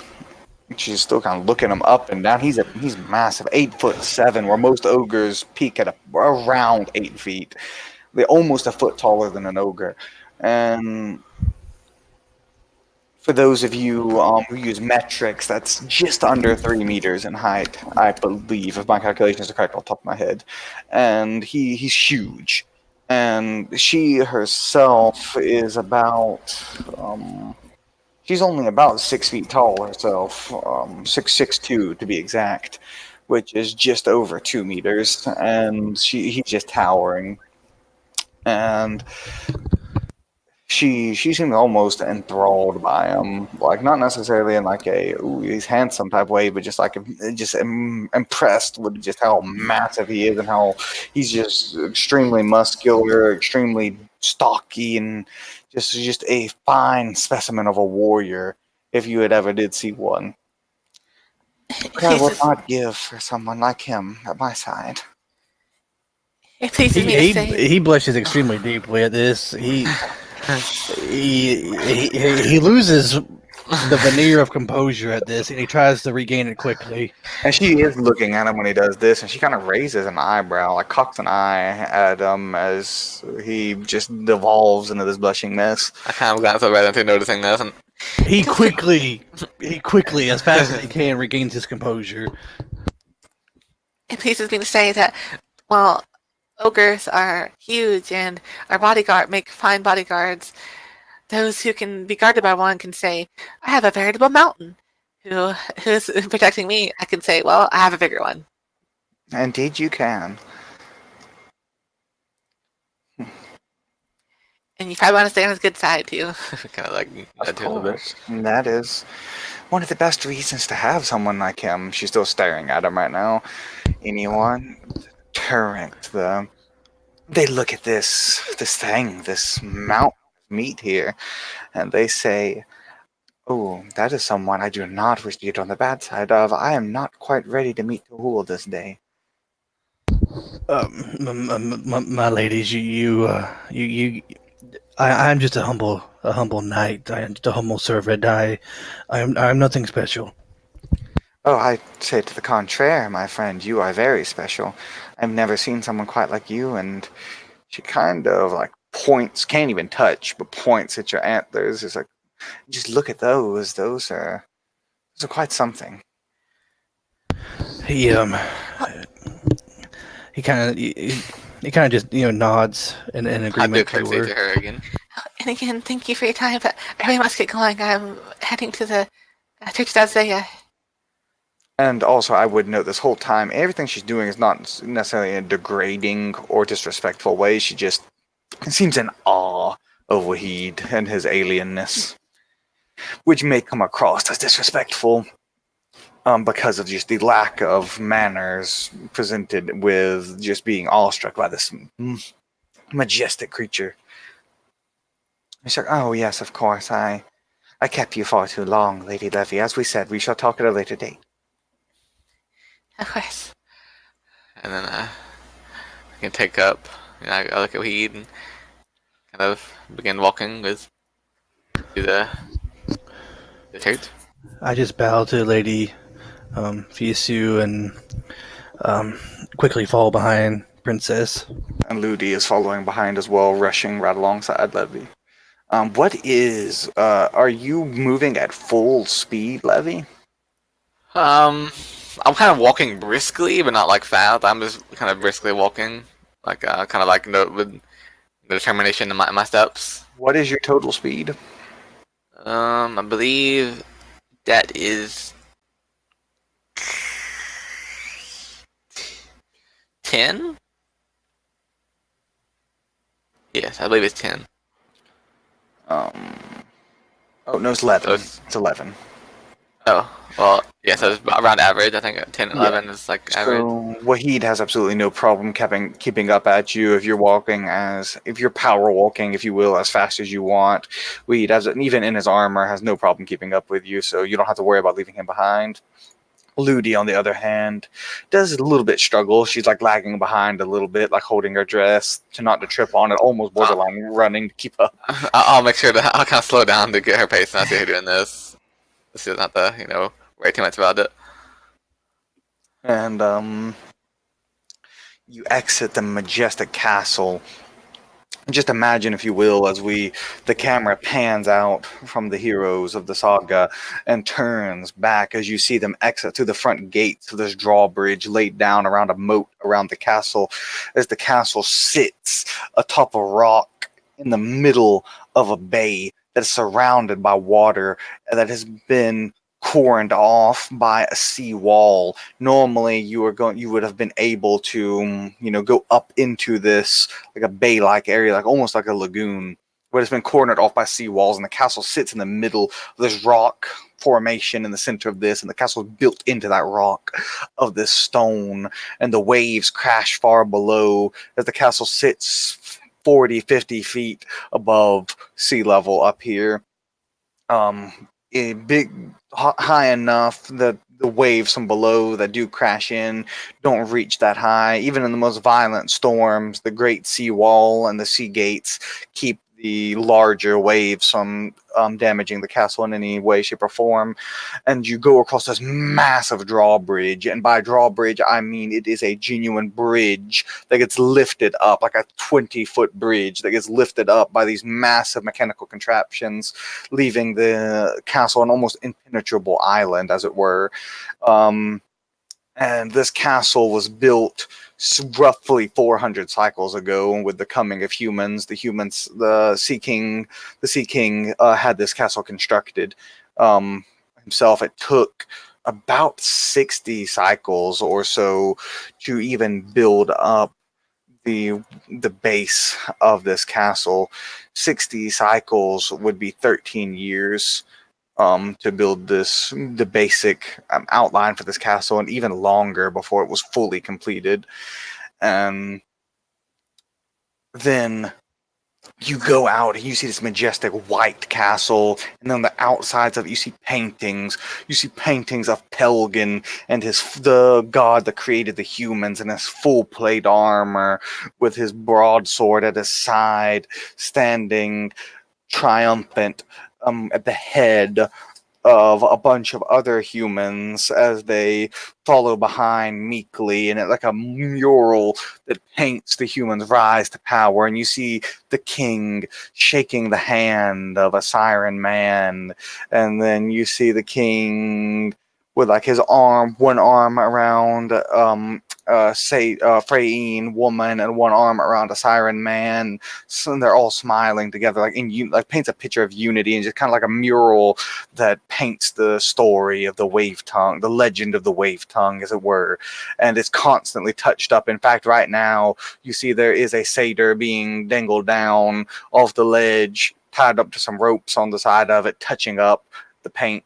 They have artists repair this paint anytime it becomes even vaguely dim.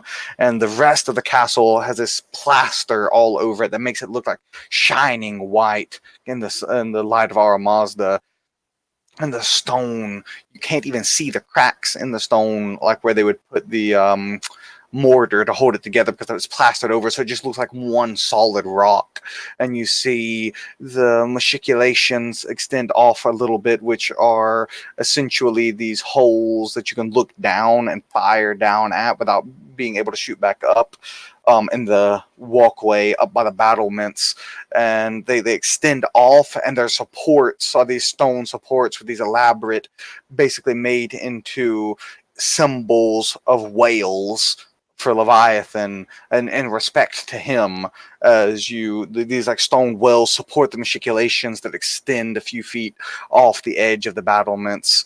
And there's multiple towers that rise in the distance, and even the bridge that you walk across, this massive drawbridge with this huge mechanical wheel behind you that you have to that takes multiple men to pull up. You walk across this finely crafted wood, reinforced with iron bands along it.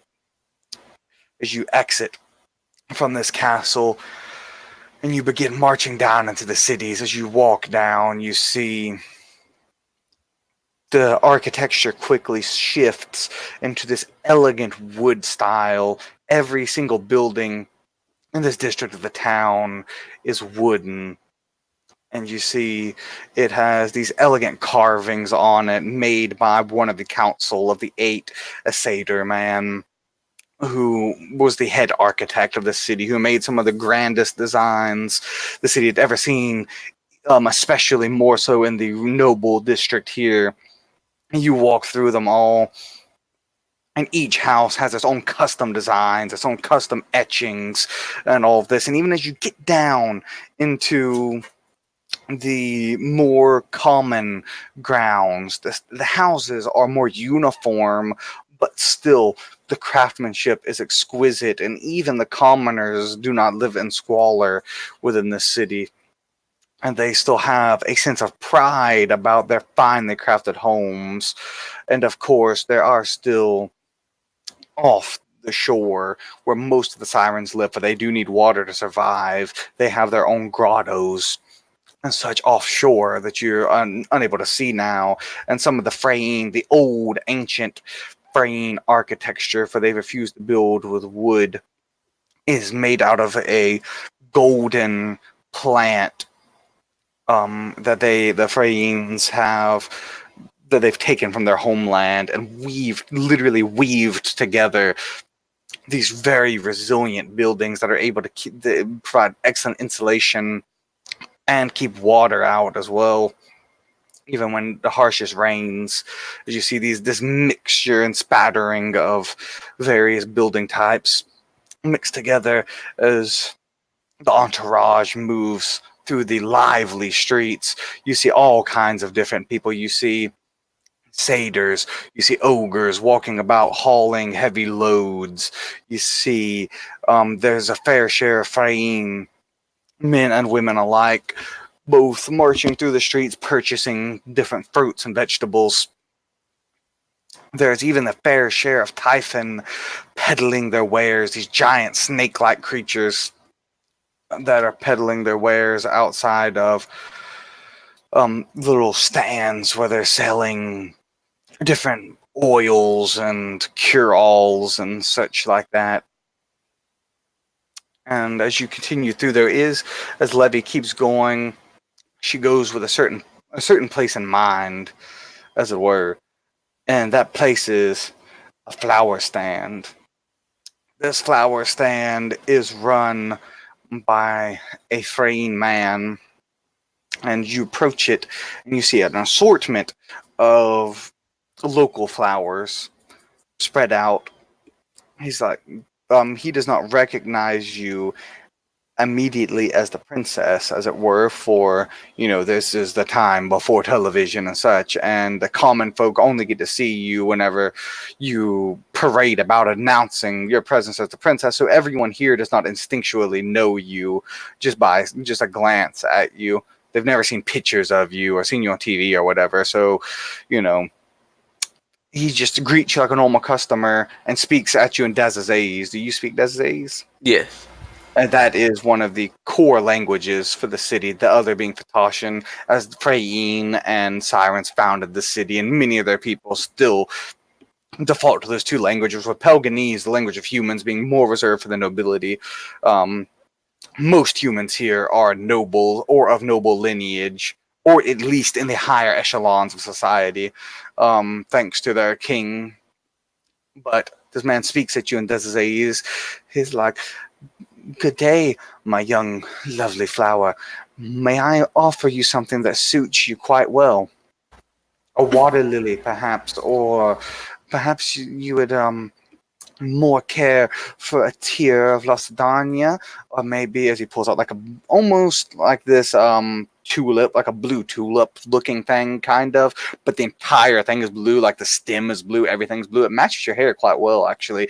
So he like shows that to you and just like starts showing you these variety of flowers. Most of them complement either your hair or your headband. As he's like off, like he's just like got an assortment that he's like quickly, as he saw you walking up, he grabs them like with like fast reflexes, like grabbing each of the flowers, like just one particular flower of each kind, almost creating like almost like a bouquet, but not quite, as he lays them out, displaying them to you, telling you about like each flower. Just constantly talking, not even giving you a chance to talk unless you talk over them. Oh, thank you. Take a while to talk about. Thank you for doing this. You have a very good eye, but I'm actually looking for something in particular. A sunflower.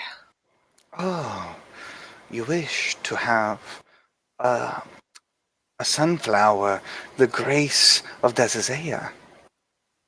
Yes, I'm going to the Church of Dazazea, and I figured it would be a nice thing to wear to such a place. You are very wise. Yes, you know much. And then he will pick up a vase filled with sunflowers and set it in front of you. And it's like, look now, and pick. He starts moving the flowers gently. We shall pick for you, yes. Let me see here. I think I can find one. I think I can find one that matches you perfectly. Smiling, kind of like enthralled. I think like just the waves as he moves through the sunflowers, like a field of golden reeds. As I just kind of enthralled by him doing this. He's caught my attention for sure. What is Wahid doing here right now? Like, how is his opinion? How is his demeanor? He is stoic, but he's looking around. He's always on watch. He's always on alert. Is he paying attention to the goings on of the crowd around them, or is he paying attention to the salesman? He's doing both. He's mostly looking around the crowd to make sure nobody is approaching, but he's also making sure that the merchant isn't pulling a dagger out of the vase or something. He's diverting his gaze from one to the other. Make me a perception sight roll, please. Oh shit! I know it has been a while since we have played. It's been like, I think a month or two since we've played. So if you've forgotten how to play, I can refresh your memory on how rolls work if you need me to. I'm pretty sure it's a +9, so It is doesn't matter. 2d8 plus whatever. Yeah. All right, and since that you rolled a 1, remember we don't count 1, so it's going to be a total of 15. Alrighty. All right, and one moment, if you don't mind. All right. So he's like, oh yes, I think that I can see into the flowers. Look into the face of the flowers, darling. And he like shows you. Kind of looking. You do see each of like the flowers do have they look slightly different when you really look at them. You can like see the different seeds and arrangements and different petals. Some petals are shorter, some are longer, some of them are missing a petal and stuff like that. And he's like, you see, each flower has a distinct personality, just like the girl who wears it. Tell me, what is your personality? I am cheerful. I'm going to make friends where I'm going, so something like that, something welcoming or happy. I have the perfect thing for you. Absolutely perfect. I have a rare sunflower. It's known as Dazazea's Kiss. I seem a little bit like Can I make a roll to see if I know what he speaks of with this? Yeah. That would be an outdoorsman roll, land plants. Oof. Okay. No outdoorsman, but here we go. Oof. Did you remember to factor in a -4 for not knowing it? Yeah, but then my enlightenment reading nullifies that. You so. have absolutely no idea what he's talking about. You've never heard of it before. So I'm gonna believe him. He's a salesman of such saying. I'm gonna take his word for it, and I'm gonna listen to his story. Right. It is a golden sunflower.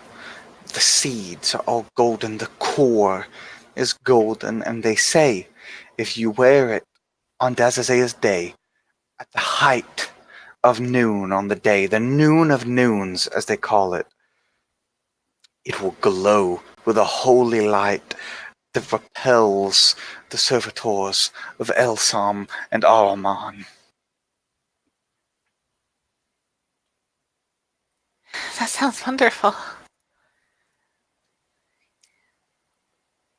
As he'll go and he'll take a flower like from the back row and he'll present to you a golden sunflower, as he claimed. It's not glowing, but then again, it's not Dazazea's day either, so nothing he said so far has been a blatant lie. He just presents you a golden sunflower. That's complete, like solid gold. Not like as in the metal gold, but like the stem, everything, the color gold.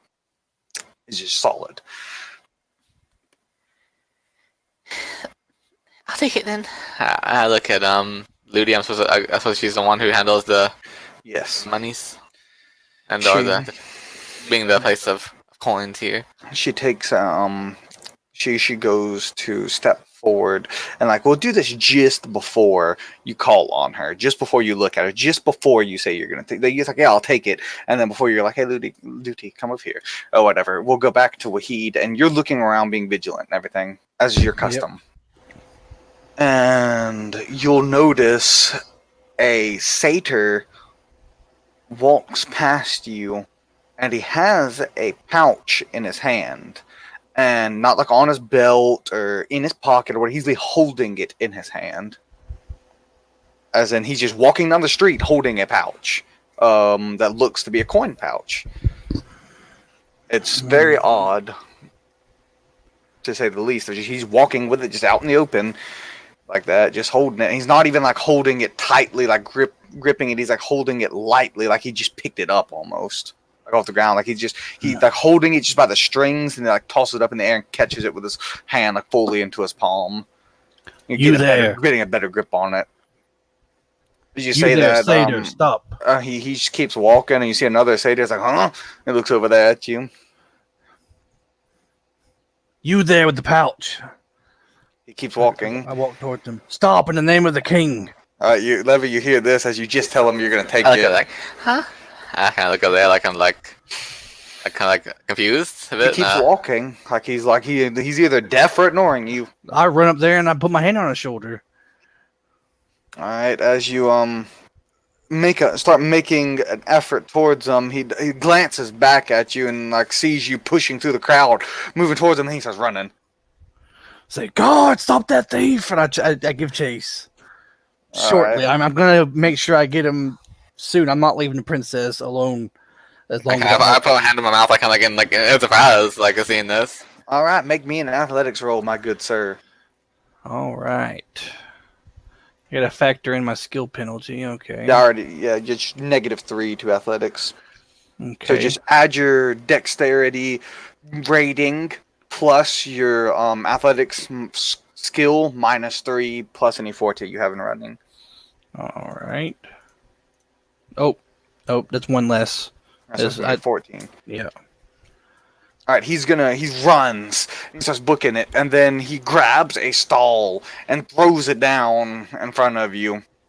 And you just see this guy's cabbages spill everywhere. And he's like, oh, my cabbages! And then you literally jump over it like a lumbering giant, literally jumps over this cabbage stall. And like you stumble a little bit and like you just keep running. He got a small lead on you. Do you wish to keep chasing him? He's not out of your sight yet, but he did slow you down a bit with that throw. I do, and I keep yelling, guards, thief, stop, thief. You do see some guards are pushing their way through the crowd, but this is a crowded market street right now, and he's running like through the thick of it. He's throwing people on the ground and everything, and just kicking people out of the way. Make way for the king's guard. You see the people they're trying to move out the way and such. All right, go ahead and let's try again with another roll. All right, I rolled 10. All right. Oh, he's got an explosion. Oh, God. Another explosion. God damn this satyr to hell. Another explosion. Yep, he's fucking gone, dude. All right, let's see just how much he wins by. That is ridiculous. He got a 37 versus your 10. All right. So he's running, and then you see a guard come up in front of him. He headbutts the guard with his horns. The guard is a human guard, and he and falls to the ground, clenching his gut as he gets rammed by this basically a charging satyr. And he jumps onto his back and then kicks off of his back, and the guard falls into you, and you push him to the side, and you stumble a little bit, and then when you look up again at that satyr, he's done kicked another guard's, he ran over to another guard, and like kicked him in the shin, and kneed him in the face, and then jumped up on his shoulders, and then jumped forward and glitched onto the side of a building, and started crawling up the side of the building. Holy shit. What do you like to do now? Well, how far away is the building he's climbing on from the princess? It is like at the other end of the street. I just curse my inability, and I look back at the princess, and I go back to her. Wait, are you hurt? Ludi's like, oh my, so brave of you. I'm sorry, my princess. I failed. The thief has gotten away. I look at him. He's still climbing that fucking building? He's gone now. He's done climbed over it. I have failed you, princess.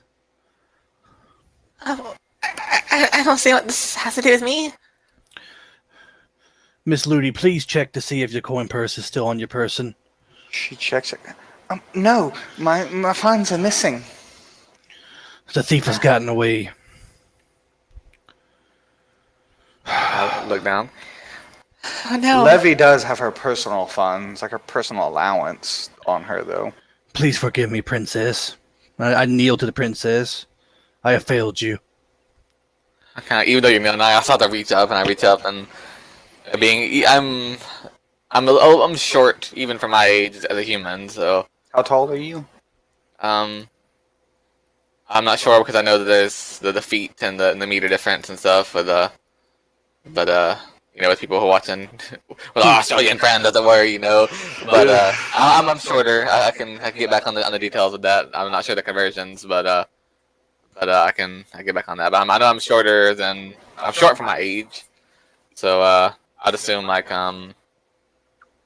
uh in standards of what I understand, I'd be like like 5 foot or 5'1". Yeah. All right. So yes, even on his knees, he is taller than you. Yeah, so I'll reach up because he's still talking over me, but even wondering, I reach up and kind of rub his head a little. It's fine. You tried, and that's what matters. And I look back to the man. How much for that flower? For the glory of Dazasea's kiss, I would be willing to exchange it for a single gold coin or a string of pearl coins. Like a string of pearl coins is a term used for 10 pearl coins. They're often put on a string. I check my. Which is the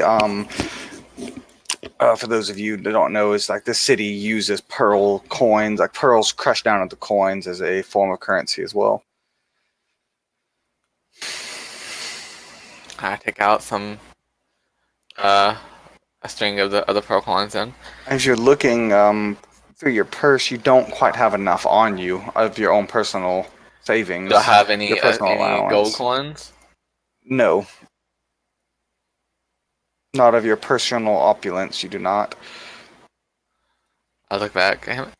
Well, actually, you do. You have exactly 10 pearl coins. Exactly. It would cost you everything you have, like all your opulence you have. But yes, you could afford this flower. But this, you do know, after hearing the price of it, this is like outrageously expensive. You could buy a like extremely fine meal at a tavern or something for the price of this flower. But it could be worth it. Fashion is expensive. Fancy clothes and garbs cost great opulence. I'm also while the princess is talking, I'm trying to flag down a guard and talk to him and tell him what happened, what transpired here. That the satyr not only assaulted guardsmen, but he also stole from the princess, from royalty. And I'll give the best description I can of him and point him to where he went. And this is a brash act. Like, you've seen pickpockets and such before, but this is something you have never seen in all your time in the city. Yeah, I'm surprised not only that he did it in such, the balls on this satyr, but also the fact that this motherfucker, not only he laid low at least 2 guards and then just jumped up on the fucking building like a damn cat and just ran off. Like, you would almost question if he had the aid of mysticism, but you're not necessarily privy to such things, but it's something that might. I am a cleric. Yeah, but that would even make it even more strange that a man who has access to such things would just go around stealing shit, dude. Like, would you like to make me a theology roll, sir? Okay, I'll do it, but I'm not going to guarantee it's going to be good. Do you have any theology? I do. I shouldn't even ask. All right, I do. Oh, that explodes. Double 8s. Holy crap. Yep, roll 2 more. Alright, so that's going to be a grand total of a lot. That is going to be 26. That's 27, isn't it? No, you don't count ones. That's a 26. You are very, very, very, very lucky there, my friend. Where was that when I was chasing down the damn thief? Well, it's someone to call them because he died like 37 or whatever he rolled. He's a fucking monster. But yes, you don't. The more you think about it, you kind of dismiss the idea of it being mysticism. You're kind of running the simulations through your head, if you will, of who could do this, what would do this, and anything that even comes close to that level of power, you dismiss as being something common street thug or a pickpocket would have to do for stealing a coin purse. But you do remember your uncle telling you about a god known as Cassador, which was very, very prevalent in Bale. He is the god of thieves, and the Church of Zacchaeus was often at odds with him as they would target nobility often, and they would have to. Your father's had some. I mean, your uncle has had some scuffles with his ilk before that were trying to attack his wards and accost them, as it were. And it kind of makes you think, like, someone being this brazen and everything like that, they might have had some. Cassador might have been an influence on them. Well, I let the guards know that it could possibly be a satyr who worships Cassador, and he could very well be targeting nobility or even royalty specifically, and because he's brazen and he knows that he has the means of getting away with it. So I just give my best description and everything I can to the guards and hope that they can catch him, as I am just berating myself eternally for failing and basically just failing not only the princess but the kindness. I have failed, and to keep the princess and her belongings safe. I mean, so that's what he will be doing. So I hearing this price, I'll look back up the salesman. Well, that does seem a little. I kind of after looking at my coin purse.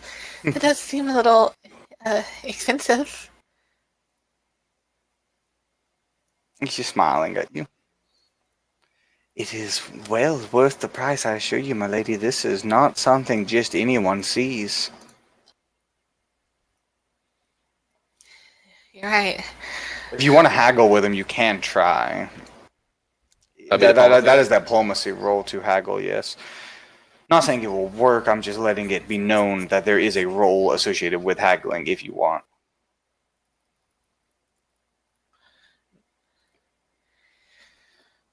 Well, Yes, I'm going to roll. I'm going to roll, and then I'm going to say what this is. 23. Alright. well,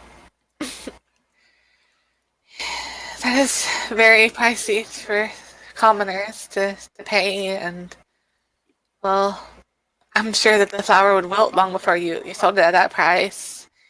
My I kind of let it slip, like maybe kind of cut the ear on that. It's like, my allowance barely covers it. Hmm? Oh, I said my allowance barely covers it. I assure you it would be well worth it. Whoever you are seeking to impress, I'm sure would be very impressed by it. Well, I'm going to the I was actually going on official business to the Church of Isaiah. I thought it would help. You have official business with the Church of Isaiah? Yes, I am a princess. A princess? Yes, my father is the wave tongue. Ludi said, yes, I am Ludi Smithson, her handmaiden, and this is Wahid Drake, Knight of Zacchaeus, her guard, her personal guard. We are out on official business. The king's own. Well, my lady, my princess, I apologize for treating you such as a commoner. No, please, take this as a gift. Assume this is a gift from me to royalty, and perhaps to put in a good word with the church for me, or perhaps mention me to your father when considering whom to purchase banquets from for your dinners and such. Oh, of course, if you procure flowers such as these, then I'll let it be known that you're the one who gave this to me. Absolutely, yes. I'm sure we'll remember the great deeds we've done for each other for many cycles to come. You see his face lights up and glows with happiness, as is the Frey's custom. It's like, yes, this is a most pleasant opportunity. I am well pleased to have met you. And he bows deeply, like 3 times. Let's seal the deal then. I can kind of like lean over the thing, kind of like hug him. Hug him. You like leaning towards him, and he like, Yes, like- shakes your hand I got my arms open. awkwardly. He like, shakes your hand awkwardly, like not really sure what you're trying to do. I'm trying to hug you. Um, he like hugs you. I saw you see this. Wahid sees this man, this merchant, just hugging on the princess. I go over there and I put my hand on his arm and say, "Do not touch the princess." He shrieks back from Wahid as Wahid touches onto him. I was just trying to seal the deal with a hug. We're business partners now. Oh, I apologize, princess. I thought he was. I do not speak disease. Forgive me. It's fine. I just smile about you and take the flower and place it in my hair. Well, I'll be seeing you again. Yes, of course. He bows deeply to you again. Curtsy to him and Just as you're about to leave, you see this man approach you. Wodum Kalos, a human, a officer in the Wave Guard, which is the elite guard of the of royalty, and he approaches and goes directly to Wahid. Wahid, Commander. the men report that you are accosted by a thief. Yes, and I failed in my duty. The thief escaped. Give me the best description you can of this thief. He was a satyr, unassuming. He stole the royal purse from Miss Ludi. I caught wind of him, but by the time I reached him, I underestimated him. He moved with amazing agility. He laid low 2 guards and scaled the building over there. Did he happen to have a tattoo anywhere on him that you saw? Do I need to make like an intelligence roll to recollect if he had a tattoo? Yeah, you can make a perception sight roll. You weren't really thinking about it in the moment, but just you see if you noticed anything. Oh, it's an explosion. That's another explosion. Oh my! Yeah, you noticed he had like this tunic on that when he spun around to throw the cart down for just a split second, the wind blew his tunic open, and you saw a tattoo of a left hand upturned just to show its palm on his chest. It was only there for a split second that you saw it, but with your amazing roll, I'll let you have seen it. Yes, no, he did on his chest. A left hand upturned. Palm. Yes, exactly. And then that clicks in your mind. That is the symbol of Cassador. Cassador, so I was right. So the rumors are true then. The Church of Cassador has opened operations in the city. I've been tasked with tracking them down. Tracking down the source of the rumors, at least. It is nice to finally have a credible source to confirm these rumors. This is dire news. You continue your guardianship over the princess, Wahid. This is my duty. I've been assigned by the commander of the guard. I'll handle it. Yes. It is good to have your source, though. I will take your written statement if you have the time. Of course. I will make time after my shift. Very well. Meet me by the guard station, and we can get this recorded properly in the documents, and I'll finally have some proof to go on to authorize a more wide-scale search. Of course. The testimony of a knight of Zakinis will weigh greatly. I will do all in my power to aid you. I just bow to him.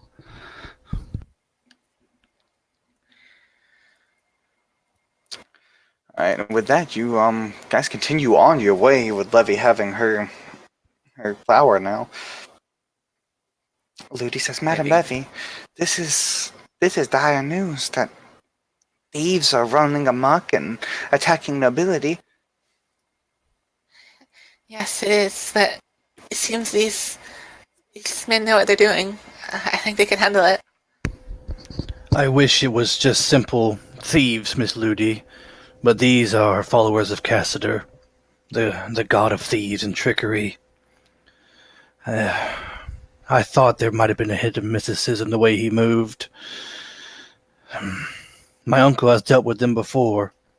If they are so brazen as to rob the royal family in broad daylight and get away with it, this does not bode well for the nobility of the city or the royal family. And again, I apologize, Princess. I will be more strict. I will not be as lax in my duties. It's fine, really. As you said, mysticism he had. He must have used something to gain the upper hand against you. Don't blame yourself. And there is no excuse. I am knight of Zakinis. I am trained. I like wave you For- down, like I know you're talking. No. It's fine, really. You did your best. As you say, Princess. And I'll just look away, kind of, downtrodden a little bit, but now go back to my stoic nature and just be more on guard. I mean, I thought I was on guard before, but this guy just came up and just stole all the money from us. So What you say is concerning, though. Do you have any ideas to you'd like to share to alleviate this problem? no, Princess, I am no expert in such matter. Just the knowledge I have told you is the limit of what I know. All right. I would let you know, Wahid, today is the third day, the day of mothers, 12 hours of daylight and everything like that for anyone who's interested in that. And Cassader's day is the 12th day, the day of taking. And it is not that long, less than a chain, before Cassader's day arrives. And it is expected. And once again, you got such an amazing role. I'm giving you as much information as I can on this. Is that it is expected for all of his worshippers to commit theft on this day, and that day is coming up relatively soon. So that's something you might want to be extra on guard for, is when the 12th arrives. I do fear, and I will have words with the captain, that on the day of Cassader, the day of taking, the 12th day, the guard patrol should be doubled, if not quadrupled. Maybe you could speak with my brother about it as well. It is not my place, Princess. I am just a humble knight. I will give my word to the captain, and I will leave it in his capable hands. All right. Well, I'm sure that this information you have, you can know so much about. I know it could be useful, but you do whatever you feel is best with it. I will give everything I know to the captain and his efforts and his ongoing investigation, and give my recommendation about the guards and the patrols. Smile up at you. All right then.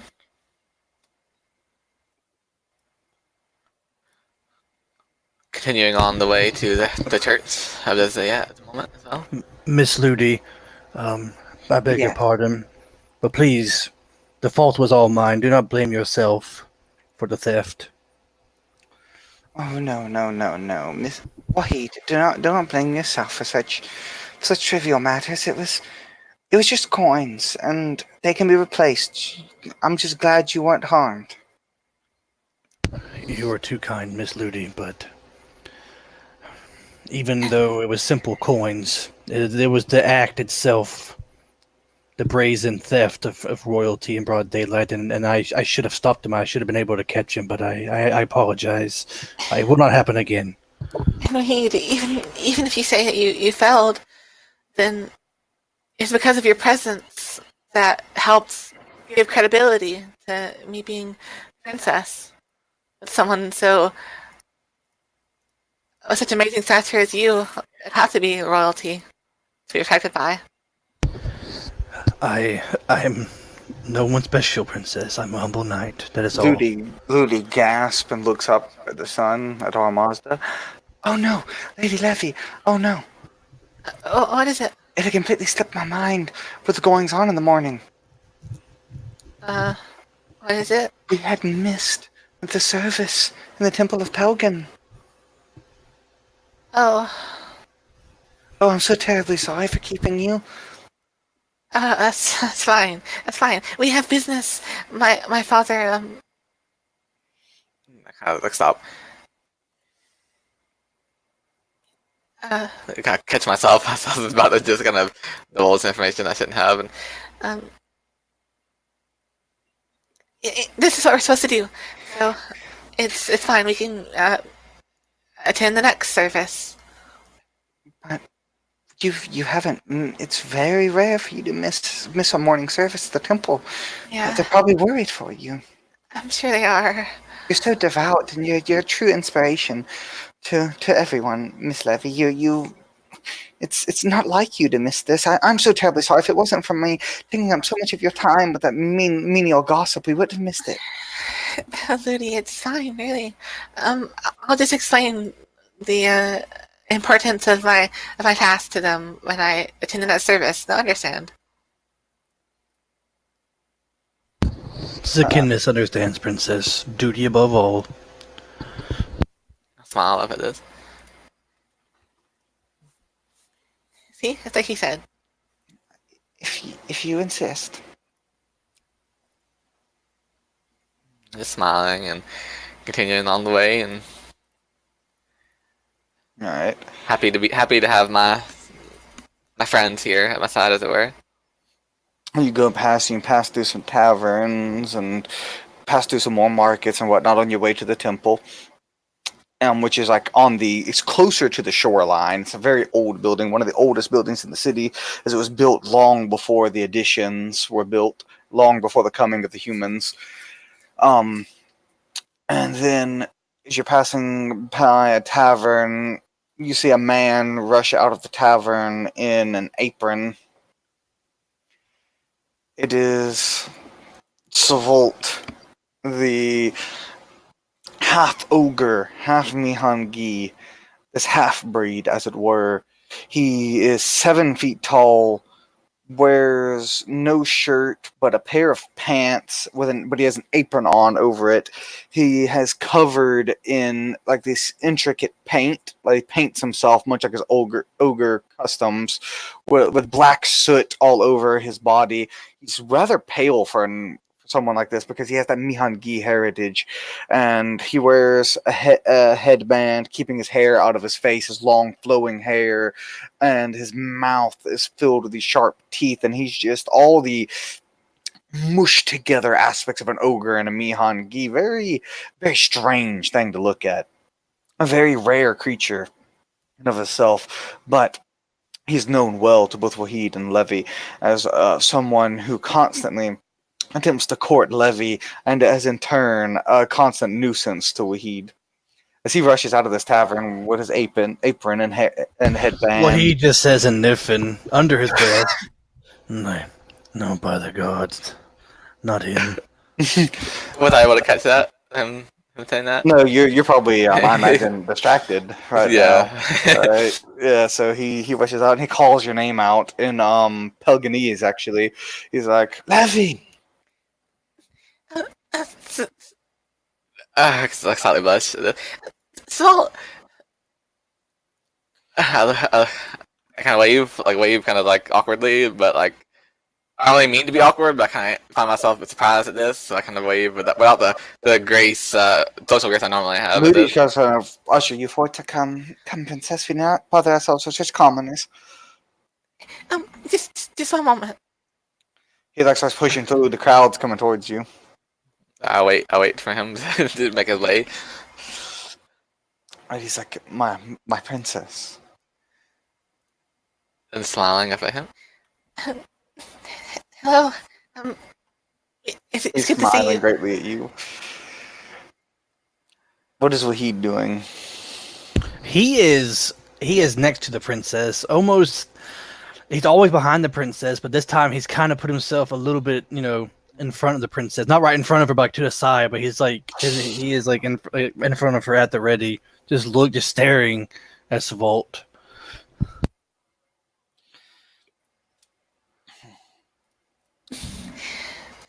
I'm just kind of like happily like kind of waiting, hanging on his words and to see what he has to say next. He rummages through his pants pocket and pulls out a crumpled up rag, and he uncrumples it, and you see like the rag has like some charcoal scribbles on it, and something you don't really understand. And he's like, "I wrote you another poem." I look about this guy and try to see if I can tell maybe how much time I It's would. literally like noon right now. You do not have much time at all before the services of the Dezazayan Temple ends. The services are going on right now.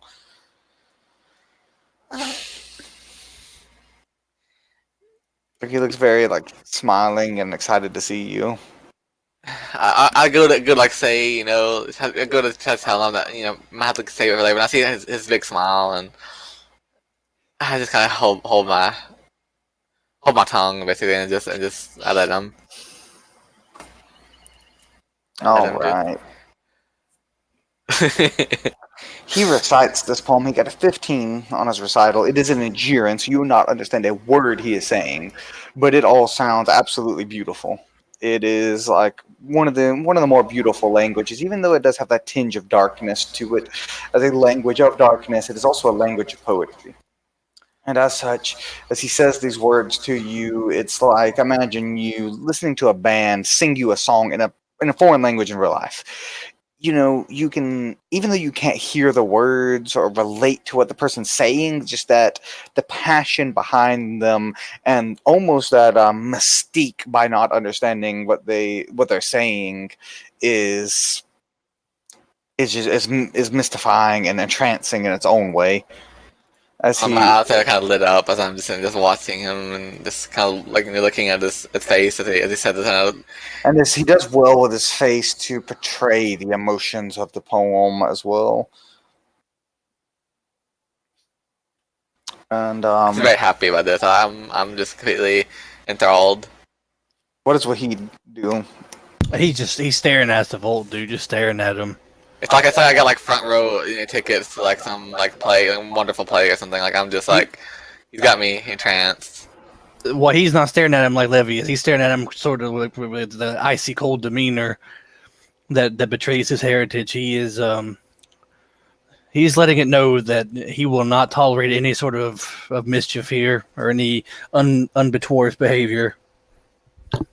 As I'm sure Savolt is very well aware of what he'd at this and the way he acts at this point, how many times he's tried to do what he's doing now. Well, he may have had to put the pommel to him once or twice or getting a little bit too close to the princess. He's aware of his bounds, of how close, like exactly how close even Wahid will allow him to get. Like they're like almost like him, Savolt and Wahid almost have like this telepathic link almost at this point of how much they've had to deal with each other, of knowing what the other one's gonna do, of like where the limits lie, basically. How many times they have to deal with it. I'm just letting him know that I don't care how enthused he is, he better not forget that, or else I'll put him in his place. And as he finishes the poem, he gets on both of his knees, just in the middle of the street, and kind of like my jaw kind of dropped at this a little, like what? I kind of like halfway like. So that you're closer to eye level with him now. I'm kind of like halfway expecting him to like that's my hand in marriage at this moment, like kind of just like shocked looking. What does Wahid do at this? He doesn't change his demeanor,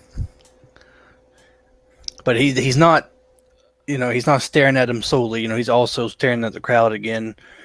He's making sure, but at the same time, he's making sure this motherfucker ain't going to try to do any sly fast Miyagi moves on the princess. And with that, he'll say to you, in Pelganese again, my princess, my dreams talk.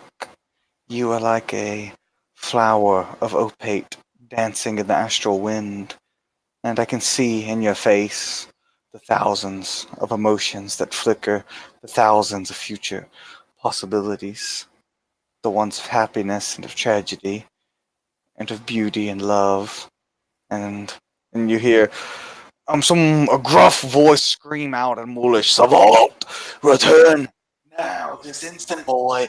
Get back here. Where'd you run off to?"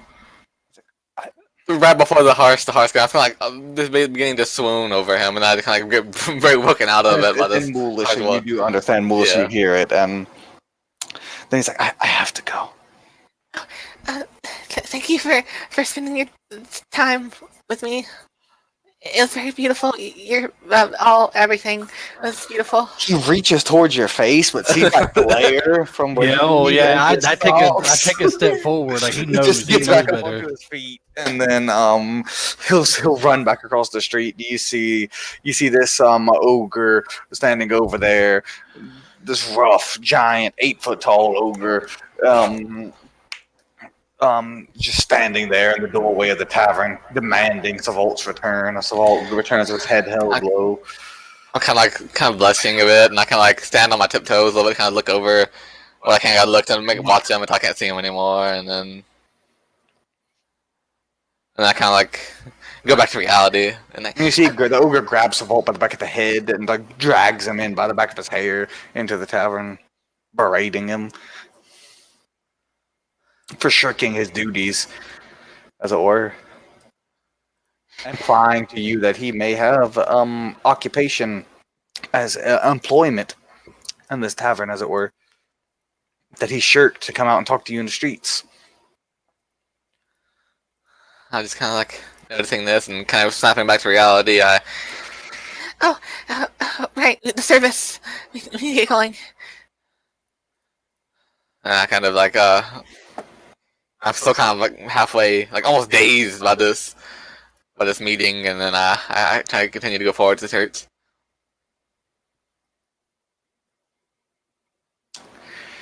You march forward and you go to the Church of Dazazayam. And as you're walking through here, this Aramazda continues going through the sky. And each second that passes, each minute that passes, the situation grows more and more tense as you begin to realize more and more you're probably not going to make it. Do you continue to push on despite this? Do you continue to push on to the temple? Yeah. Do I notice this too? Do I notice that it's getting Your running time is running out, running pretty low. I bellow out. I say, make way for royalty. Clear the streets. You do see the people. They clear out of the way of this harsh voice screaming at them. I look up at he kind of a little surprised by this, and then but there's this ingenuity, but I smile. Please, seem well pleased with this. I just say a nif and I just say duty before all.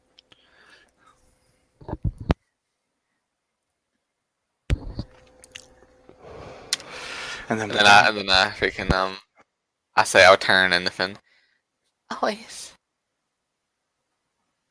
sharing this moment of speaking in this tongue of Well, he back smiles and blushes, but he quickly regains his composure and puts that stoic mask back on.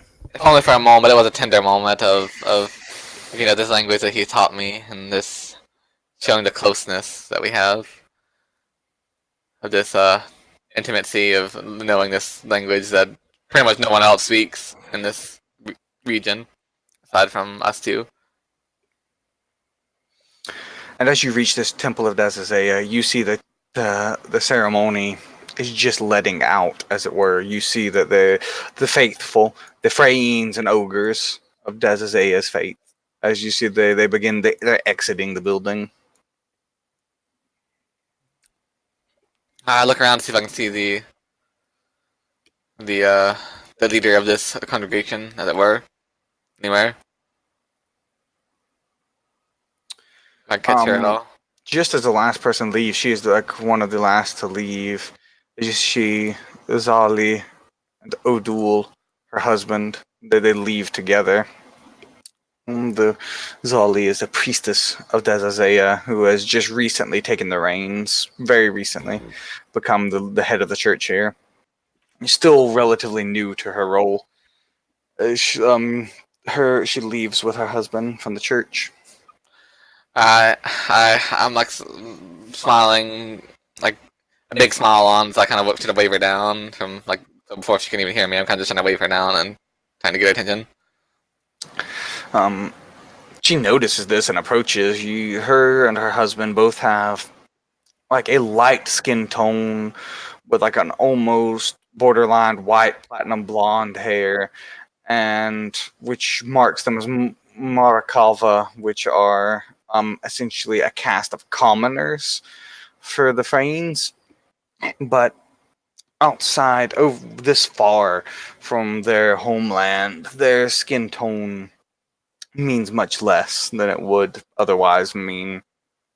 But it does still carry some weight, although there are the gold har, as it were, the golden skinned Fanes are rarer here. Most of them tend to hold leadership positions of nobility and such in their homeland, and even the ones in this city do tend to flock towards the higher pursuits, such as the Fayusi that you spoke with earlier, the ex-ship captain of the Council of Eight is amongst their ranks. Bazali is a priestess of Dazazea nonetheless, and still commands her own respect amongst their people for that role. And she approaches her husband in tow. He is the only person you seem to have matched the quiet nature of your stoic bodyguard here. He follows her in tow, similar to how Wahid follows you in tow, of like that silence and almost reverence of his wife as she steps forward. Princess Levy, I did not expect to see you wandering the streets. I do a curtsy to her. I was actually looking for you. I wanted to a meeting with you. Something very important. Well, come with me into the temple if it's so important royalty as to march into the streets to find me. I follow. I go in with her. She goes back into the temple. Alright, the lot of you follow in, and you walk past this, like as I said before, this is like this temple's like woven from reed, like a special type of golden reed that they use as a building material. And you do see sunflowers are like planted about in vases and pots and stuff, and the different pews line the ways as where the congregation gathers to hear the words of Dazazea, and there is a hole in the roof that shines down on an altar of Dazazea, where you can see the sun is slowly moving away from it now, but during high noon you could see that the sun would shine directly on it, and it is indeed an altar of pure gold and very opulent.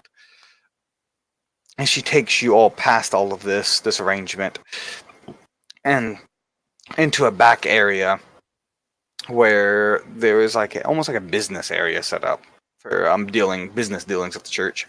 She takes her seat where her husband stands quietly in the corner. Ludi stands dutifully at your side in case you ever need anything. And then where is Wahid standing in the room? Wahid is behind the princess. Close, but not too close, at a respectable distance, but within range to intercede if anything should happen.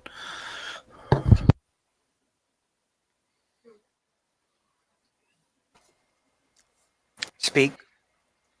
What do you have? It was concerning the. Well, we're looking to deal with the pirate problem, as I'm sure you've heard of. Anyone who Putting- tries to do business in the city has, yes. I wanted to consult with you on behalf of the Frains of the city on if you knew anything about the pirates, if they have any connection to your homeland. They might. Most likely exiles. If they turn to piracy, that is.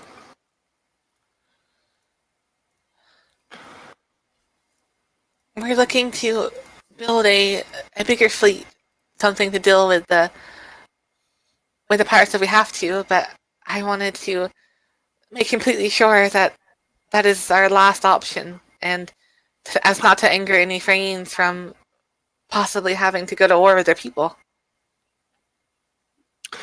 These pirates are bandits, and they have preyed on Freyne interests just as much as they have on human. We were looking into a non-violent solution that if you could have any way to contact them at ties of any kind to try to maneuver them away from our waters. I have ties with the Church of Dazazea that goes back to the Holy Roland, and it would almost be demeaning of you to suggest I would have ties with banditry, as if I would suggest you had ties with roaming marauders that roam the countryside just because they were your human kin. Well, it's mostly a formality. You see, I don't want to have to, kill of your kind without.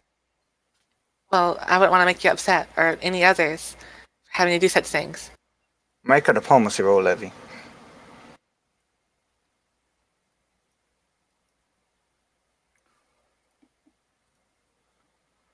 23. 23? Yeah. Alright. Ooh, eyes of Armon, you got double sevens. And I understand. If you wish to do this without bloodshed, I will see what I can do. She kind of rubs her chin a bit.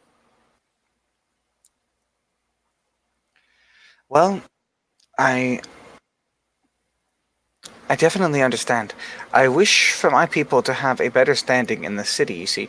We helped found the city, and now we only have one Freyine on the council, and the king is a human.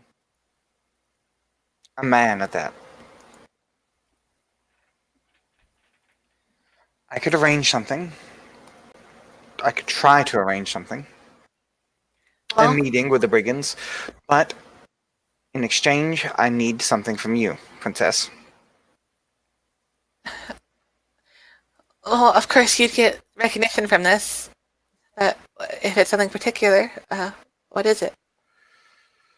If it is within my power, then I'll do everything I can. I wish for the Freynes to have more of a representation in the city. Do you have a idea in mind? And then her husband steps forward.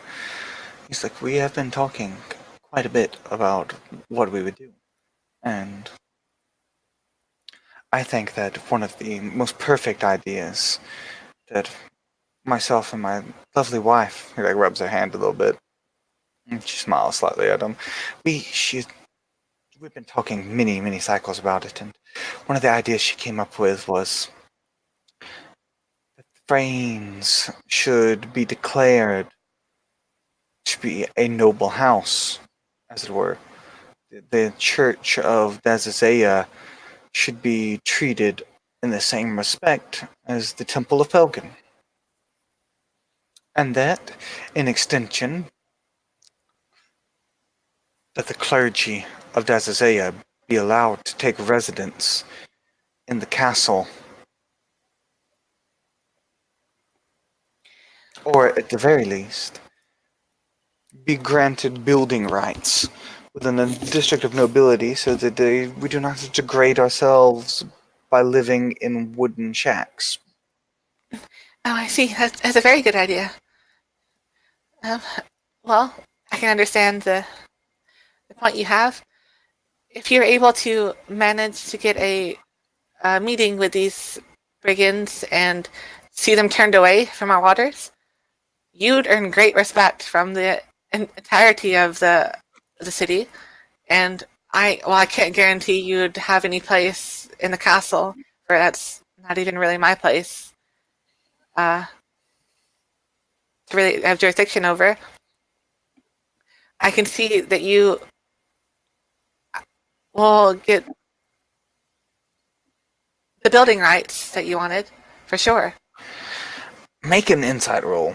Both of you can.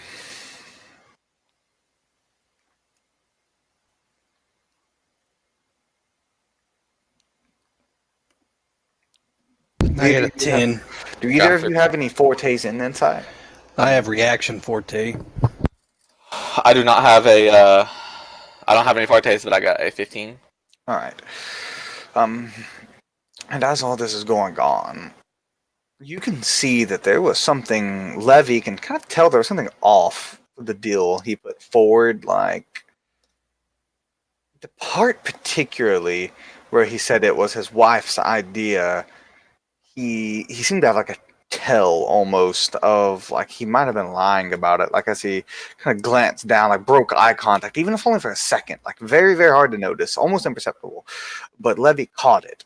And it kind of clicks on her mind now after she's had time to finish talking and everything that for some reason or another, he saw fit to tell you his wife came up with that idea when it wasn't true, possibly, or at least it wasn't the whole truth. And whether Levy cares about that or not is up to her, but she did notice it. That is information is in her hands now, that there is something off with the way he presented that. I kind of note this. I'll say anything immediately. Zali will say, well then, if we have these building rights, then we have a deal. You can guarantee them, Princess? Only if your side of the deal is held up and if they are, in fact, turned away from our waters. The meeting itself would be a costly endeavor. We need something of an assurance for the meeting, wouldn't you say? You must understand that this is an opportunity for you, one that you wouldn't be granted otherwise. And respect is the currency in which you'll be paying to get these rights. Go ahead and make a diplomacy roll on them. Also, Wahid will speak in Niffin to the princess after Like she whispering to her, or like blatantly? Well, it's in Niffin. I mean, he'll lean in and whisper to her, but it's in Niffin, so he's not worried about people hearing.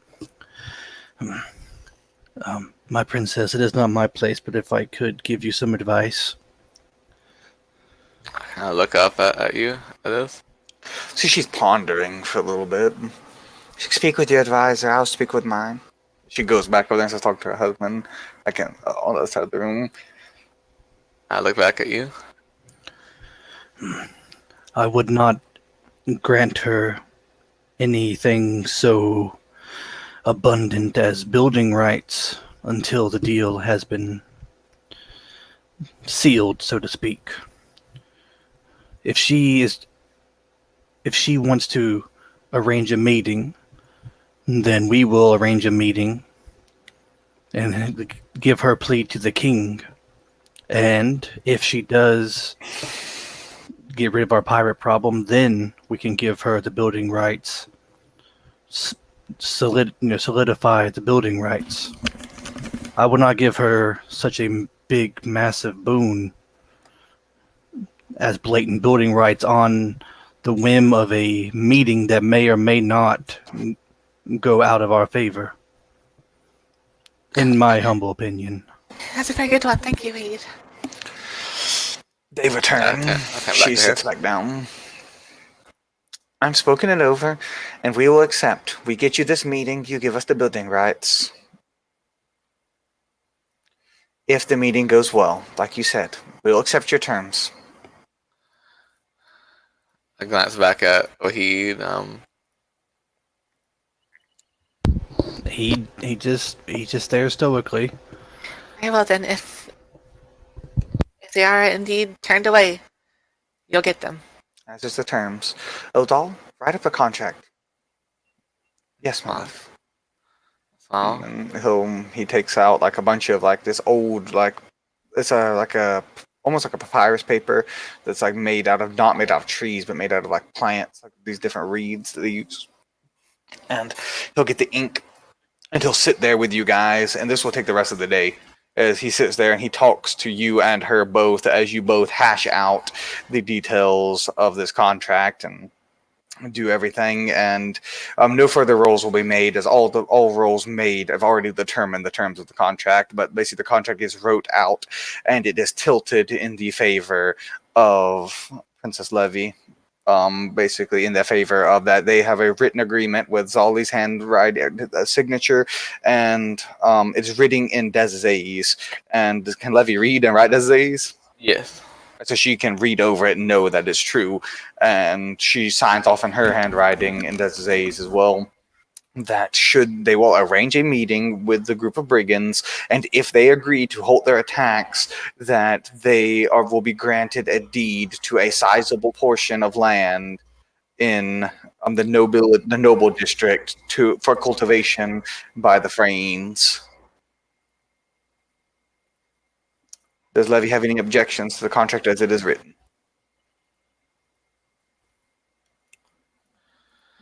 Her final say before she puts her signature on the dotted line, as it were. I just whisper and if and I'm just. You can't read the contract. I know. so I have no clue what it is, but I whisper and if and like, just be sure in yourself, princess. Take your time. Do not let them rush you. You are nobility. They are clergy. I look back at Zelliant And if I before finalizing it. and if I may, I have some advice to give you on how to deal with this, which would of course be accredited to you when things work out. To give you a better outlook upon you. Well, the best avenue that I know to deal with this is to redirect them to What was that? The city? Newport. Newport. It'd be a nice, good place and a way to deal with, of course, the rivals of ours as well. To not only see a decline in our rivals' finances along with the stopping of our troublesome brigands, that would gain you much esteem. For both of those things to happen at once. And with that, you would attribute the changing of tides into my name, and that attribute this into the glory of my name. Of course, as if it was all done by you. Are you being truthful to her, or are you trying to pull one over on her? No, I'm being truthful. I'll make a diplomacy roll, see if she believes you, because this is a pretty hefty promise you're making. Overall. Oof. Oh yeah, you exploded. Oh my. Let's see what it's going to end up being. 29. All right, she will look at you and nod, and then sign her name on the contract. Because basically what I'm trying to do here is I'm trying to like build my, because not only I'm kind of letting her, get her a good deal, a very good deal, and to doing that to build my personal relations with her and her people. Knowing she's such a powerful figure, I'm making sure to, she won't forget this. She eagerly signs up for it. I finalize it as well. All right, and then she bows to you, and then Udal takes a short time to make a second copy of it, and he hands it off to you. He copies And I make it sure down. that during this time of making contact, I make sure to let her know that it's my best interest to get in a unification of everyone, and how this contract does please me.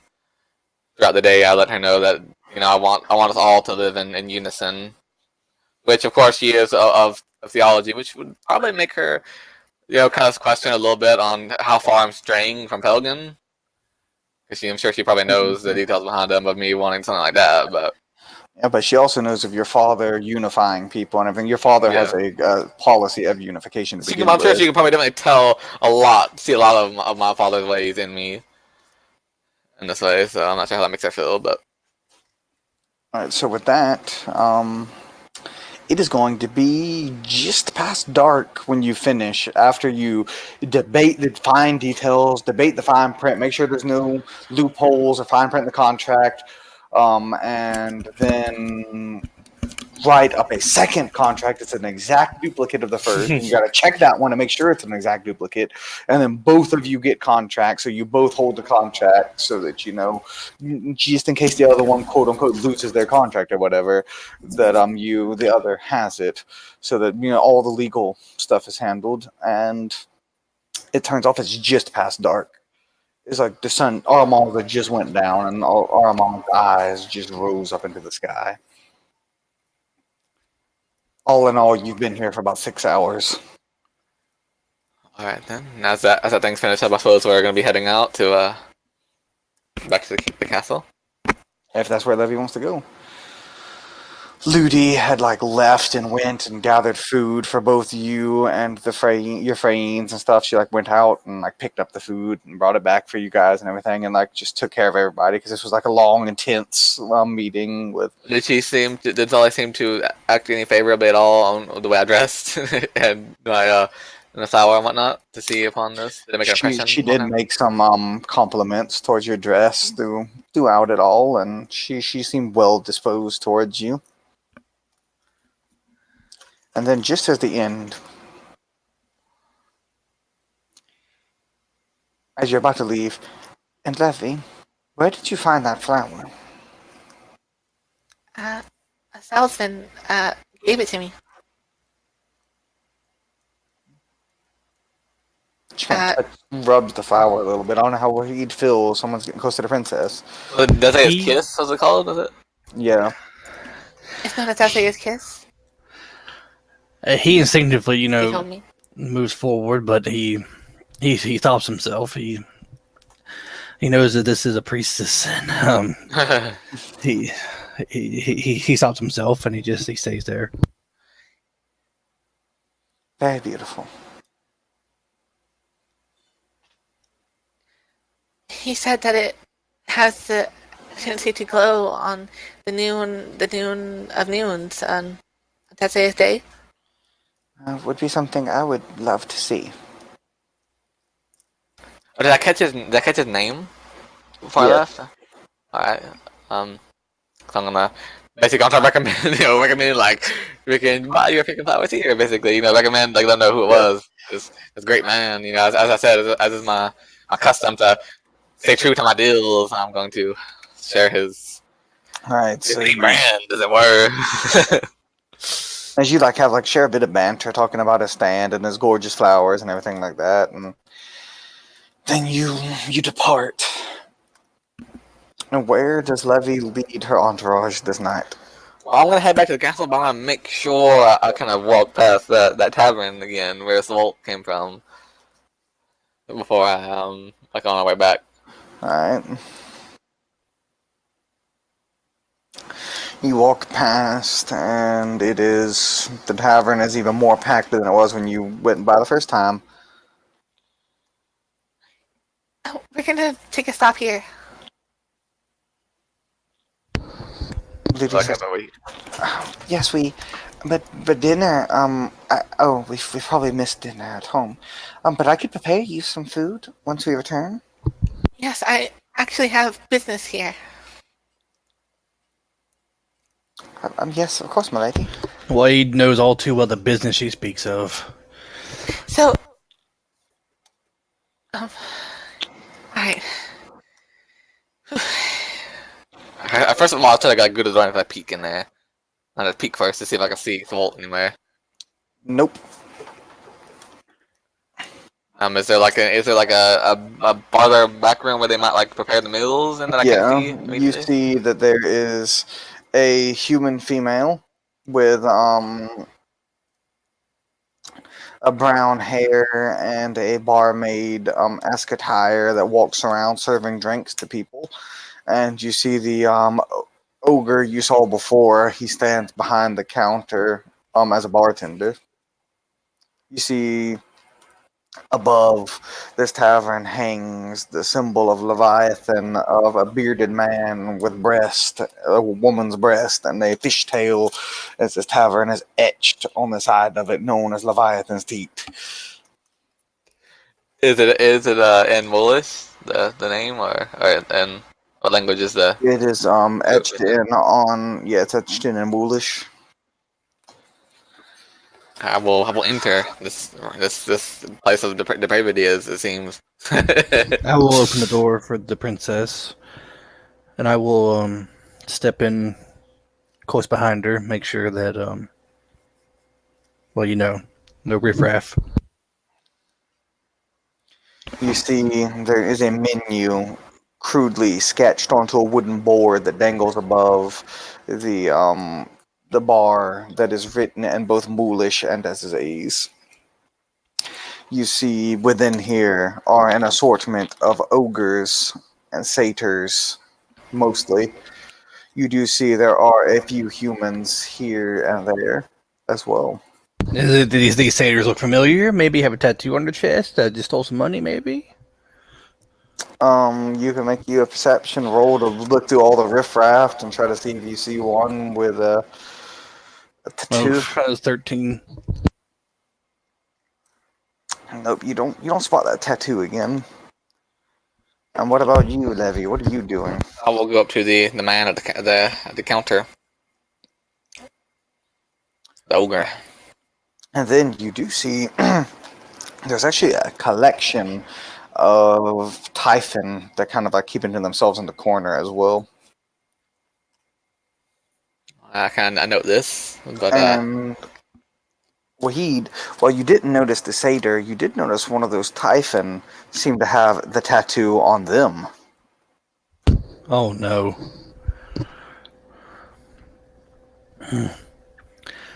I get closer to the princess and lean in.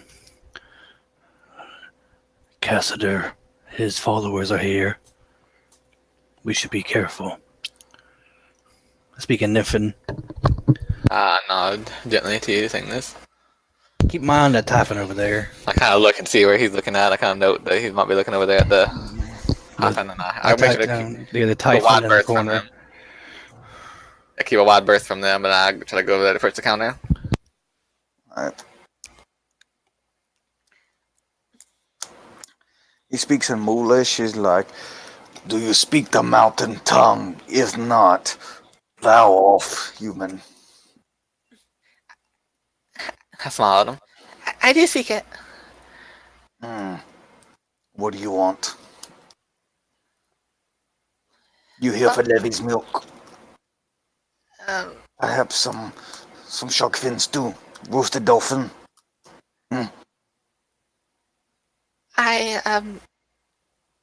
I'll try some of the milk. All right. You have coin. I reach into my purse and give him. All right. How much is it? And I guess Hefty mug, 1 pearl coin. I hand it to him. All right. He pops down a hefty mug, as he stated, an ogre-sized mug. I was kind of widen at this. Right, it looks like a milky substance inside of it. Smell it. It smells vaguely like milk mixed with alcohol. I drank a bit of it. Just kind of like a little. I'm trying to kind of, I'm gonna be talking to him, so I'm gonna be ordering. Make sure not to disrespect him. So I'm ordering here, and I'm gonna drink like a obviously not like a ogre would drink. Cause I couldn't have it in me to drink that much. I take a big gulp of it. Regardless of how it tastes. It packs a punch. It's not like gonna knock you out your I got seat. both my hands, big ogre thing. I got both hands and just gulp it. It's a little watered down by the milk in it, but this is not cattle milk, or goat milk like you're used to. This is something else. It has like a odd taste to it. You can't really put your finger on it, and the alcohol in it is very strong. And I go to set the drink that was so heavy that like it's kind of like I slammed it down after going behind my back. I didn't mean to because it's so heavy. I kind of almost like drop it almost. But Yeah, and it's the big giant gulp you took. Kind of. Do you have any conditioning? I have one. All right, make a conditioning roll. Oh no. Oh, princess. Oof. Hey, it's my first time I've ever been able to use my homebrew rules for drinking systems. All right. Oh wait, no, that's the 10. Sorry, I didn't. I had the big bonus to it. And you have a Vig bonus of 1, right? Yep. All right. You are fine for now. You feel it. It's not like you kind of like, whoa, that's something. And now, although after almost freaking dropping, I kind of keep it in line as if as if I meant to set it down like that. But I'm like, kind of set it down.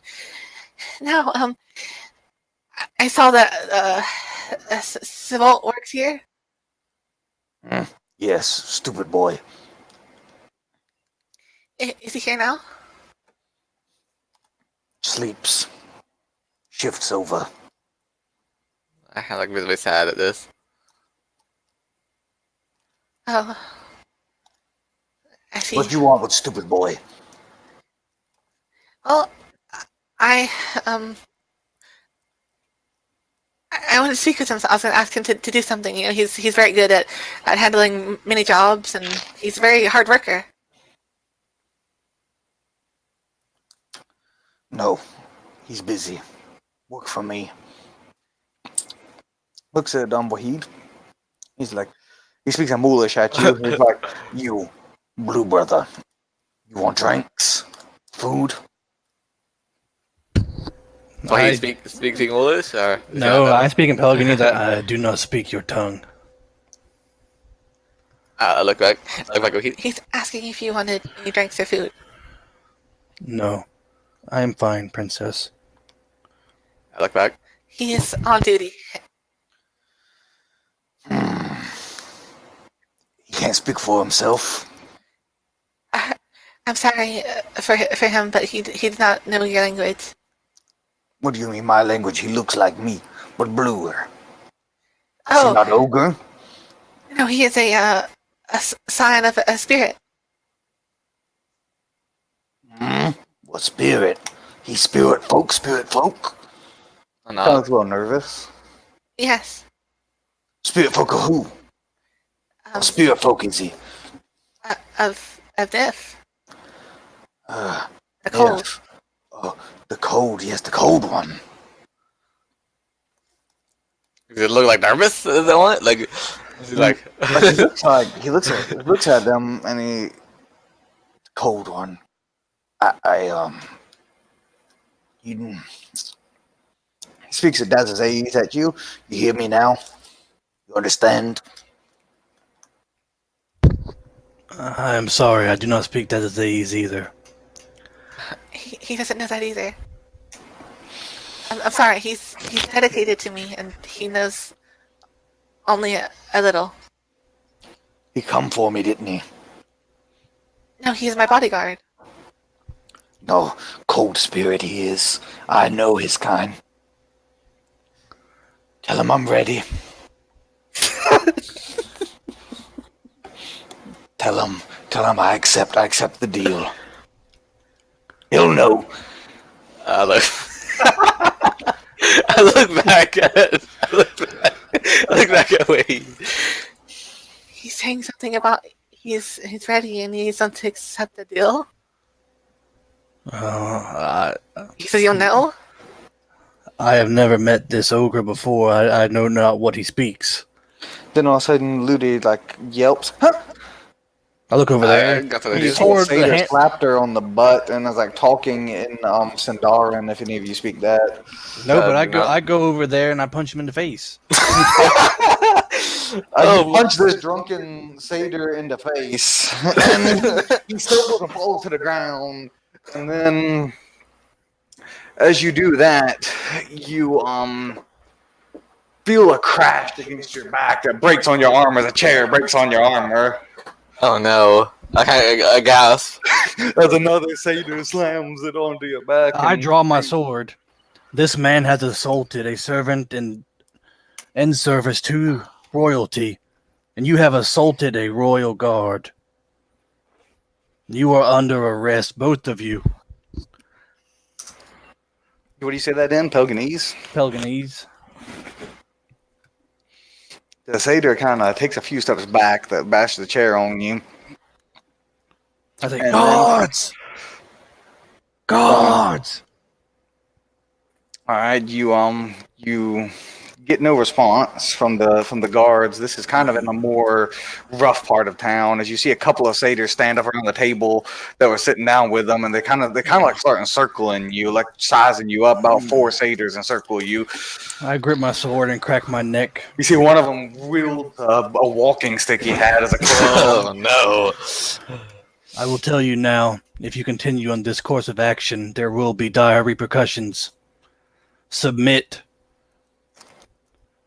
and face your judgment, or continue,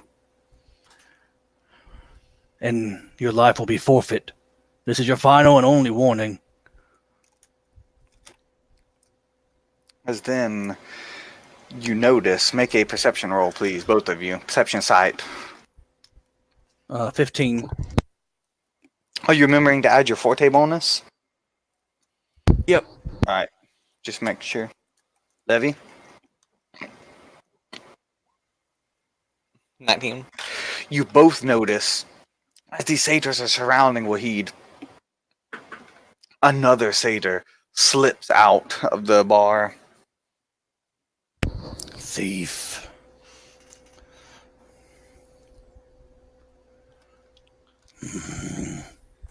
I watched that, but I kind of like looking. I was concerned and worried for Heat at this point.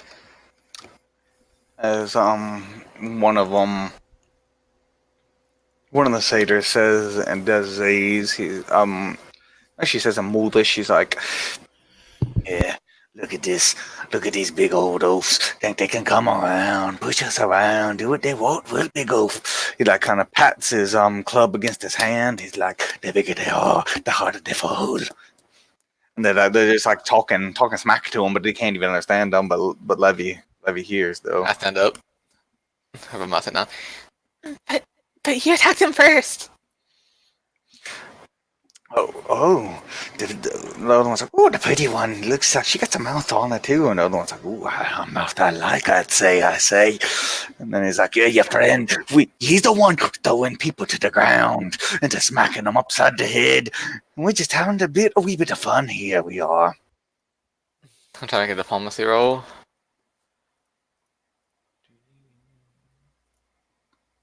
Oof.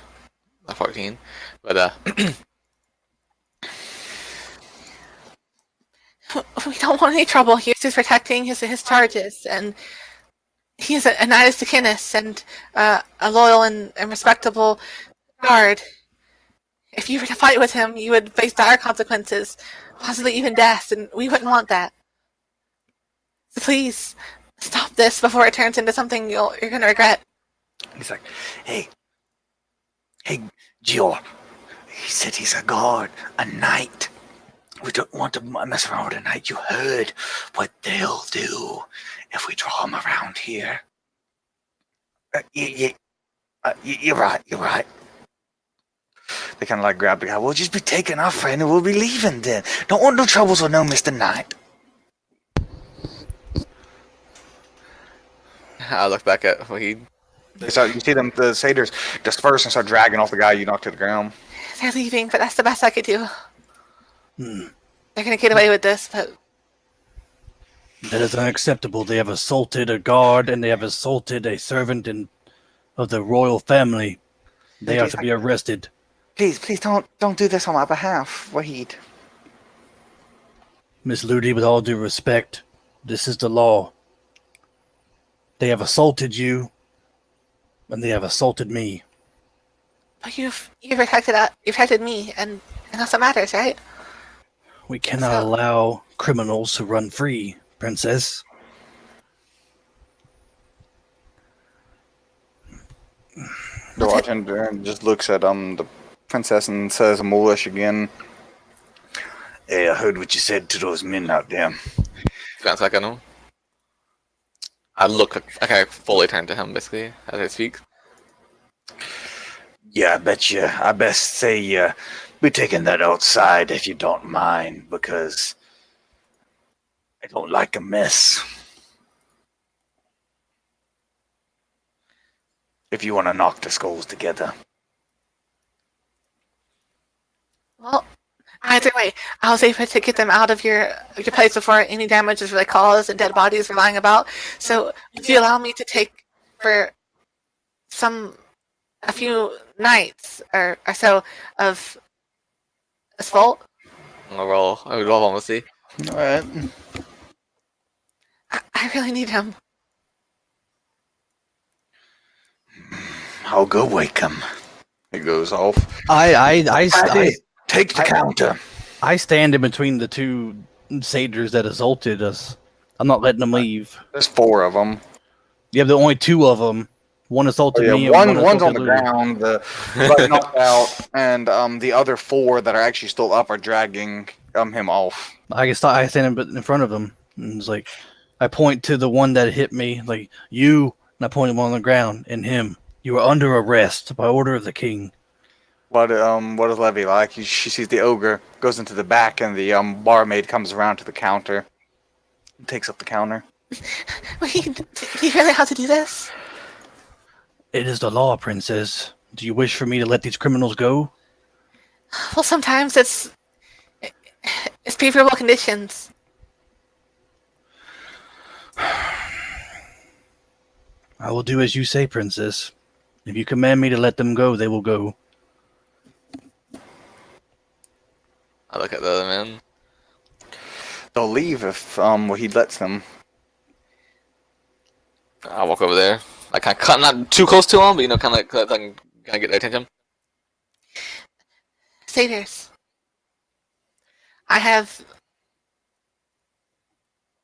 I'll let you go under one condition.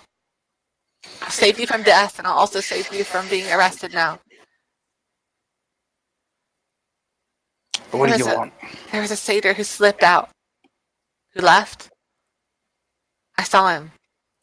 Who was he? Tell me, and I'll let you go. I look around. I think that was Geox. I'm trying to use I'll use an insight to line. Alright. Oof, I got 14.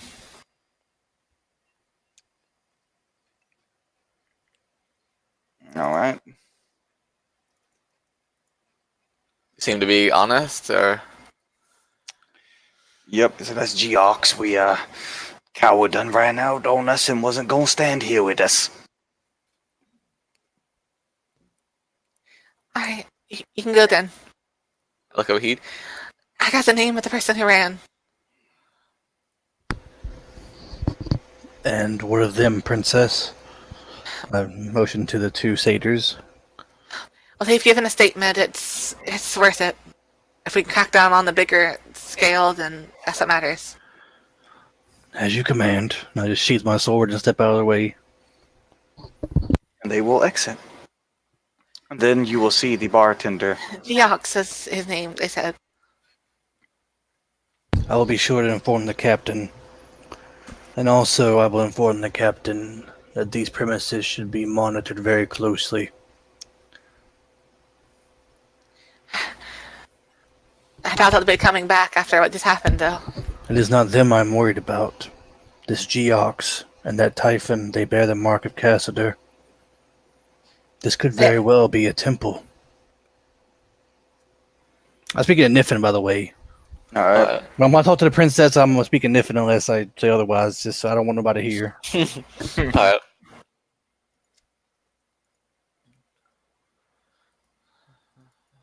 I nod to you. I didn't think about that. If this humble knight may, your man there, he may know something. Swole? He does work here. As you see, Savolt comes out from the back, and then when he sees Levy, he rushes over there and stops just short of embracing her at this saying, Wahid. I am merely stating, Princess. I'm looking right at his face. And if I'm talking to Princess, I'm merely stating that it would be best if you could get any information from him. We wouldn't want to have to drag him down to the guardhouse and have a formal interrogation. Savolt, Levy, you came back to visit. Sorry, my mic. I think it's cut out. So what did you say? He about how dragging down the guardhouse? I just heard you. Last thing I heard. Yeah, I was just saying that it would be in the best interest for you to get any information out of him rather than us taking him down for formal interrogation at the guardhouse. Because he does work here, and he may know something. Alright, let's have a look. I look back. Look at Savolt. So, can you come outside with me? Of course. I'd be happy to talk with you. I step outside. I'm following. This is Ludi. I take the drink with me too. Um, Hand it to him. You can return this whenever we get done. I couldn't finish it. it's already paid for, and he just downed some of it. I'll go after out. I wanted to ask you some things. Well, one, do you know anything about Cassider? Cassider. Doesn't sound familiar. A divinity of thieves and scoundrels? Or, No, sorry. I haven't heard anything like that in the city. Alright, well, He's speaking in Poganese, by the way. I look up Wahid. What about tattoos of a upturned hand, palm outwards? A left hand. I've seen a couple guys come through with that, like some of the Typhon over in the corner in there right now. Yes, I know. Do they come here often? Yeah, Who do they speak with? each other mostly. He just goes quiet. and another thing, Yeah. would you know at all, even slightly, how to work at a forge? I can't say I do.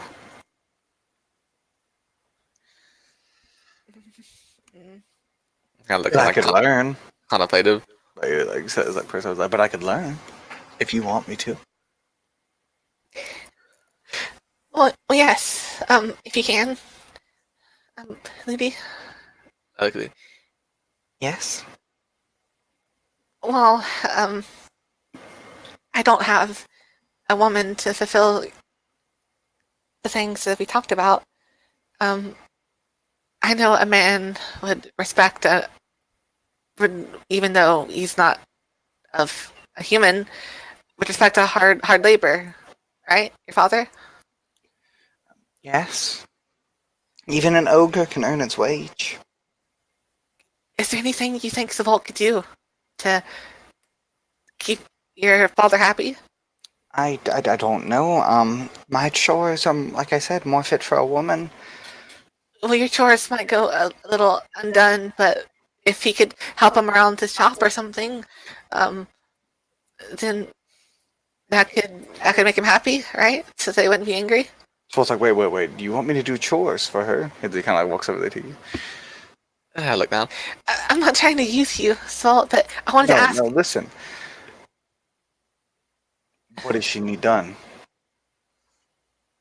Well, she has just average chores that a woman would have, cleaning and cooking. Well, I do that here every day. I could do them. Like a smile. I kind of look. Well, you see, I'm trying to give her some more free time, and having her chores done would really help her. I wanted to ask you, and don't feel pressured into having to do it. Hey, I could even pay you something. I kind of reach into my purse. How about you just pay me and you can buy me dinner? So I'll say you, and we can have a nice, quiet dinner together. Look up at Wade. He's just looking at him. He smiles at you, and I'll take that as payment. Of course. That sounds wonderful. Very well, Miss Ludi, I think it was. I will direct me to your father's abode, and I will do any chores he asks of me. Yes, if I would rather not return to this place on my lonesome. Princess Levy, would you mind if Savolt joined us until we left this part of town? That'd be fine, yes. And then I will see him to my father and introduce the two. That's why he'd escort you back to the palace, if that is fine. And I'll make sure to tell him that I'll be needing you more, too. Very well. Alright, and then I Oh. guess you guys go Yeah. off. Alright. And then This Wahid, guy, dude, the shit. He's just getting rid of his duty, dude. Just abandoning his duty to this fucking thing for some freaking poon, dude. Like, to he the has kid, the it's nights appalling. off, dude. He has nights off, though. Mm-hmm. Mm-hmm. As the bartender said that he doesn't work nights. He was sleeping. He actually got woken up. Yeah, but it's gonna be a derelict of duty. He's gonna work himself to death at the nighttime doing chores, and then come in and half-ass his shit, dude. It's just, Wahid has gone above and beyond duty right now because his uncle is supposed to be taking over for him at this point because it's nighttime. I mean, but, just because the princess is out and about, my duty is not over. My duty is not over until the changing of the guard. So, if the princess goes out on a fucking traipsing through the forest or something and gets lost, I'm with her, and my duty's never over. Like, so I don't care if it's Armaz or Aramon or just fucking whatever out there. He don't care. He's with the princess. He has his duty. And then you will return this motley crew to the palace and to the castle, and Ludi and Savolt will go off to go meet Ludi's father. And I have to make sure to. I guess he can deliver word. Yeah, they can deliver word that I said she's gonna be needed more. So. And then with that, Wahid will be relieved by his uncle, and Levy will be taken off to bed. I will bid Miss Ludi good night and bow to her. I make sure to get out before I leave. I make sure to hug her, and I kind of want to hug Smolt, but I kind of look at him, smile, and I thank him again. Now, the princess can do what she wants, but nobody is going to come up there and touch the princess. The princess want to hug somebody, that's fine, but he ain't going to be hugging you back. I'm gonna Princess can do what she wants, but Wahid is not going to let somebody just come up and start touching the princess. I'm gonna kind of try to force him to take some money. I To do. hold? Yeah, because I don't want him to do this. Just even though he said the payment's enough, I don't know. I know it's gonna take a lot out of him to do this. I'm gonna pay him for any lost wages he may get. He will accept begrudgingly. I'll give him the remainder of my purse.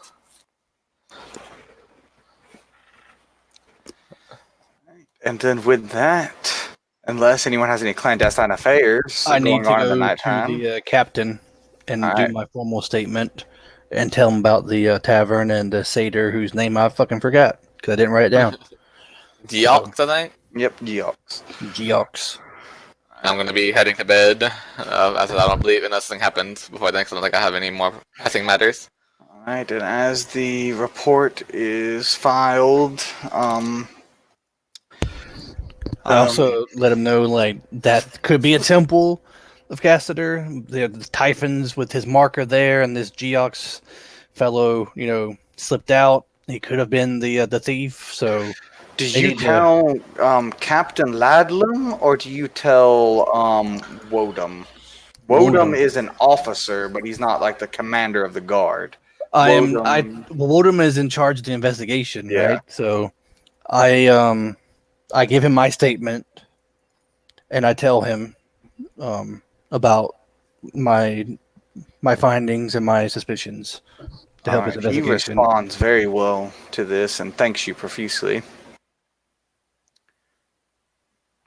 And offers a monetary reward if you should wish to accept.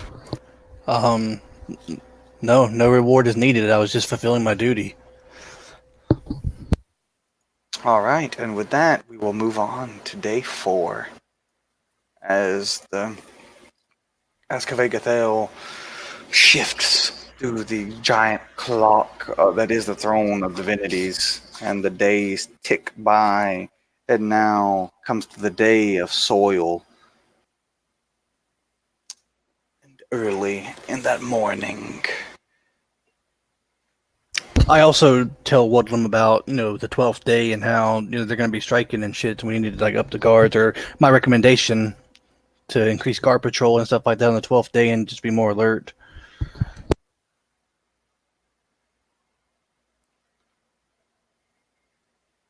Alright, and then as this next day happens, as Wahid prepares himself and goes walking, going to meet Levy, he will hear screams and ruckus coming from a room. I do not mean screams of pleasure, I mean screams calling out for help. I rush towards it. I've still not did the change of duty. My uncle is still there, so This is the next morning, yeah. so I haven't relieved him just yet. Yep. So I rush to the room, and I'm going to, if the door's shut, I'm going to kick it down, As you bust open the door sword in hand. to see King Eva in he's butt naked. He is in his fuck. he is in the bath. He's just getting out of his bath, and you see a woman with a dagger trying to stab him with it. He's wrestling around with her as she's trying to plunge a dagger into him, and you see on that dagger a green liquid drip off. Oh no! And then rush. we will end it there. No. Oh And with that, we will have soliloquies. Give us your best, Wahid, as the events that unfold. Bizakinus, an assassin, here blatantly in the castle. Bizakinus, I have to save the king. I cannot fail. I cannot let this assassin go through with the nefarious deeds. I care not for what they are, who they are. They must be filled. They must be brought to justice. If I can disarm them without killing them, they will stand trial. But I will not put the king's life in jeopardy. His life above all. May the humble dragon please grant me the strength to protect my charge. And with that, we will move on to Levy. As we go to his soliloquy, she wakes up, just rubbing the sleep from her eyes, as it were, as she is early in the morning. As she just wakes up getting ready to go about her day. Unbeknownst to her, the horror is happening. But she will hear the screams echoing through the halls towards the end of the soliloquy, if you want to just tack that on at the end. Alright. Well, I was just waking up and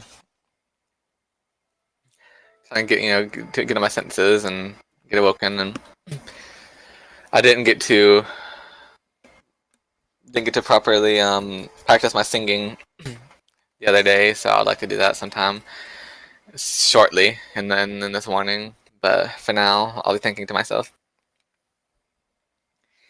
Is there anything that Salt can't do? Cooking and cleaning and working so hard.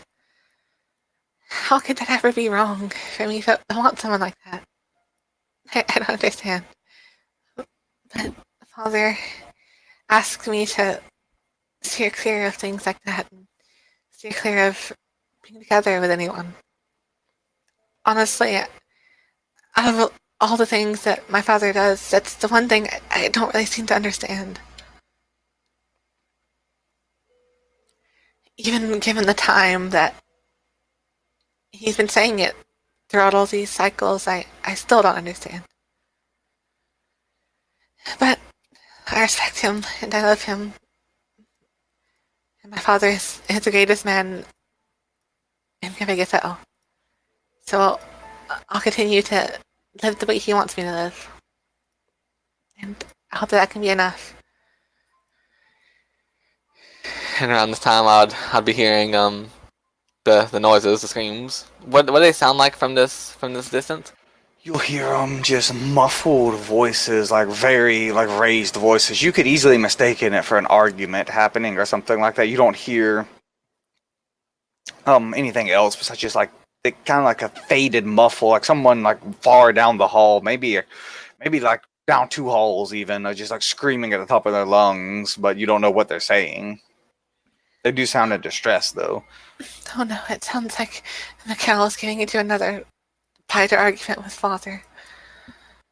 That's so horrible for him. I'm kind of just preparing myself to. I was gonna go try to sing along, prepare myself to just kind of leave, and in my sleepwear still. I'm just gonna try to go check and see what's going on because I'm concerned. But I hope I can alleviate his fears and his frustration. I know he must hate me for everything, especially considering what I am. I don't know if he'll ever find in his heart to love me. Honestly, I don't know how much of a place I even have here. Really, that's why I'm just trying so hard to make a place for myself. Once they realize that I'm just an abomination, I'm sure Mikhail would just want to kill me.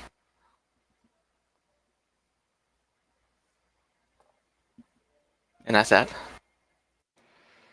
And so we end our first session of King's Gambit. Thank you for watching, whoever may lay eyes upon this. And since I know you will, we love you, Jono.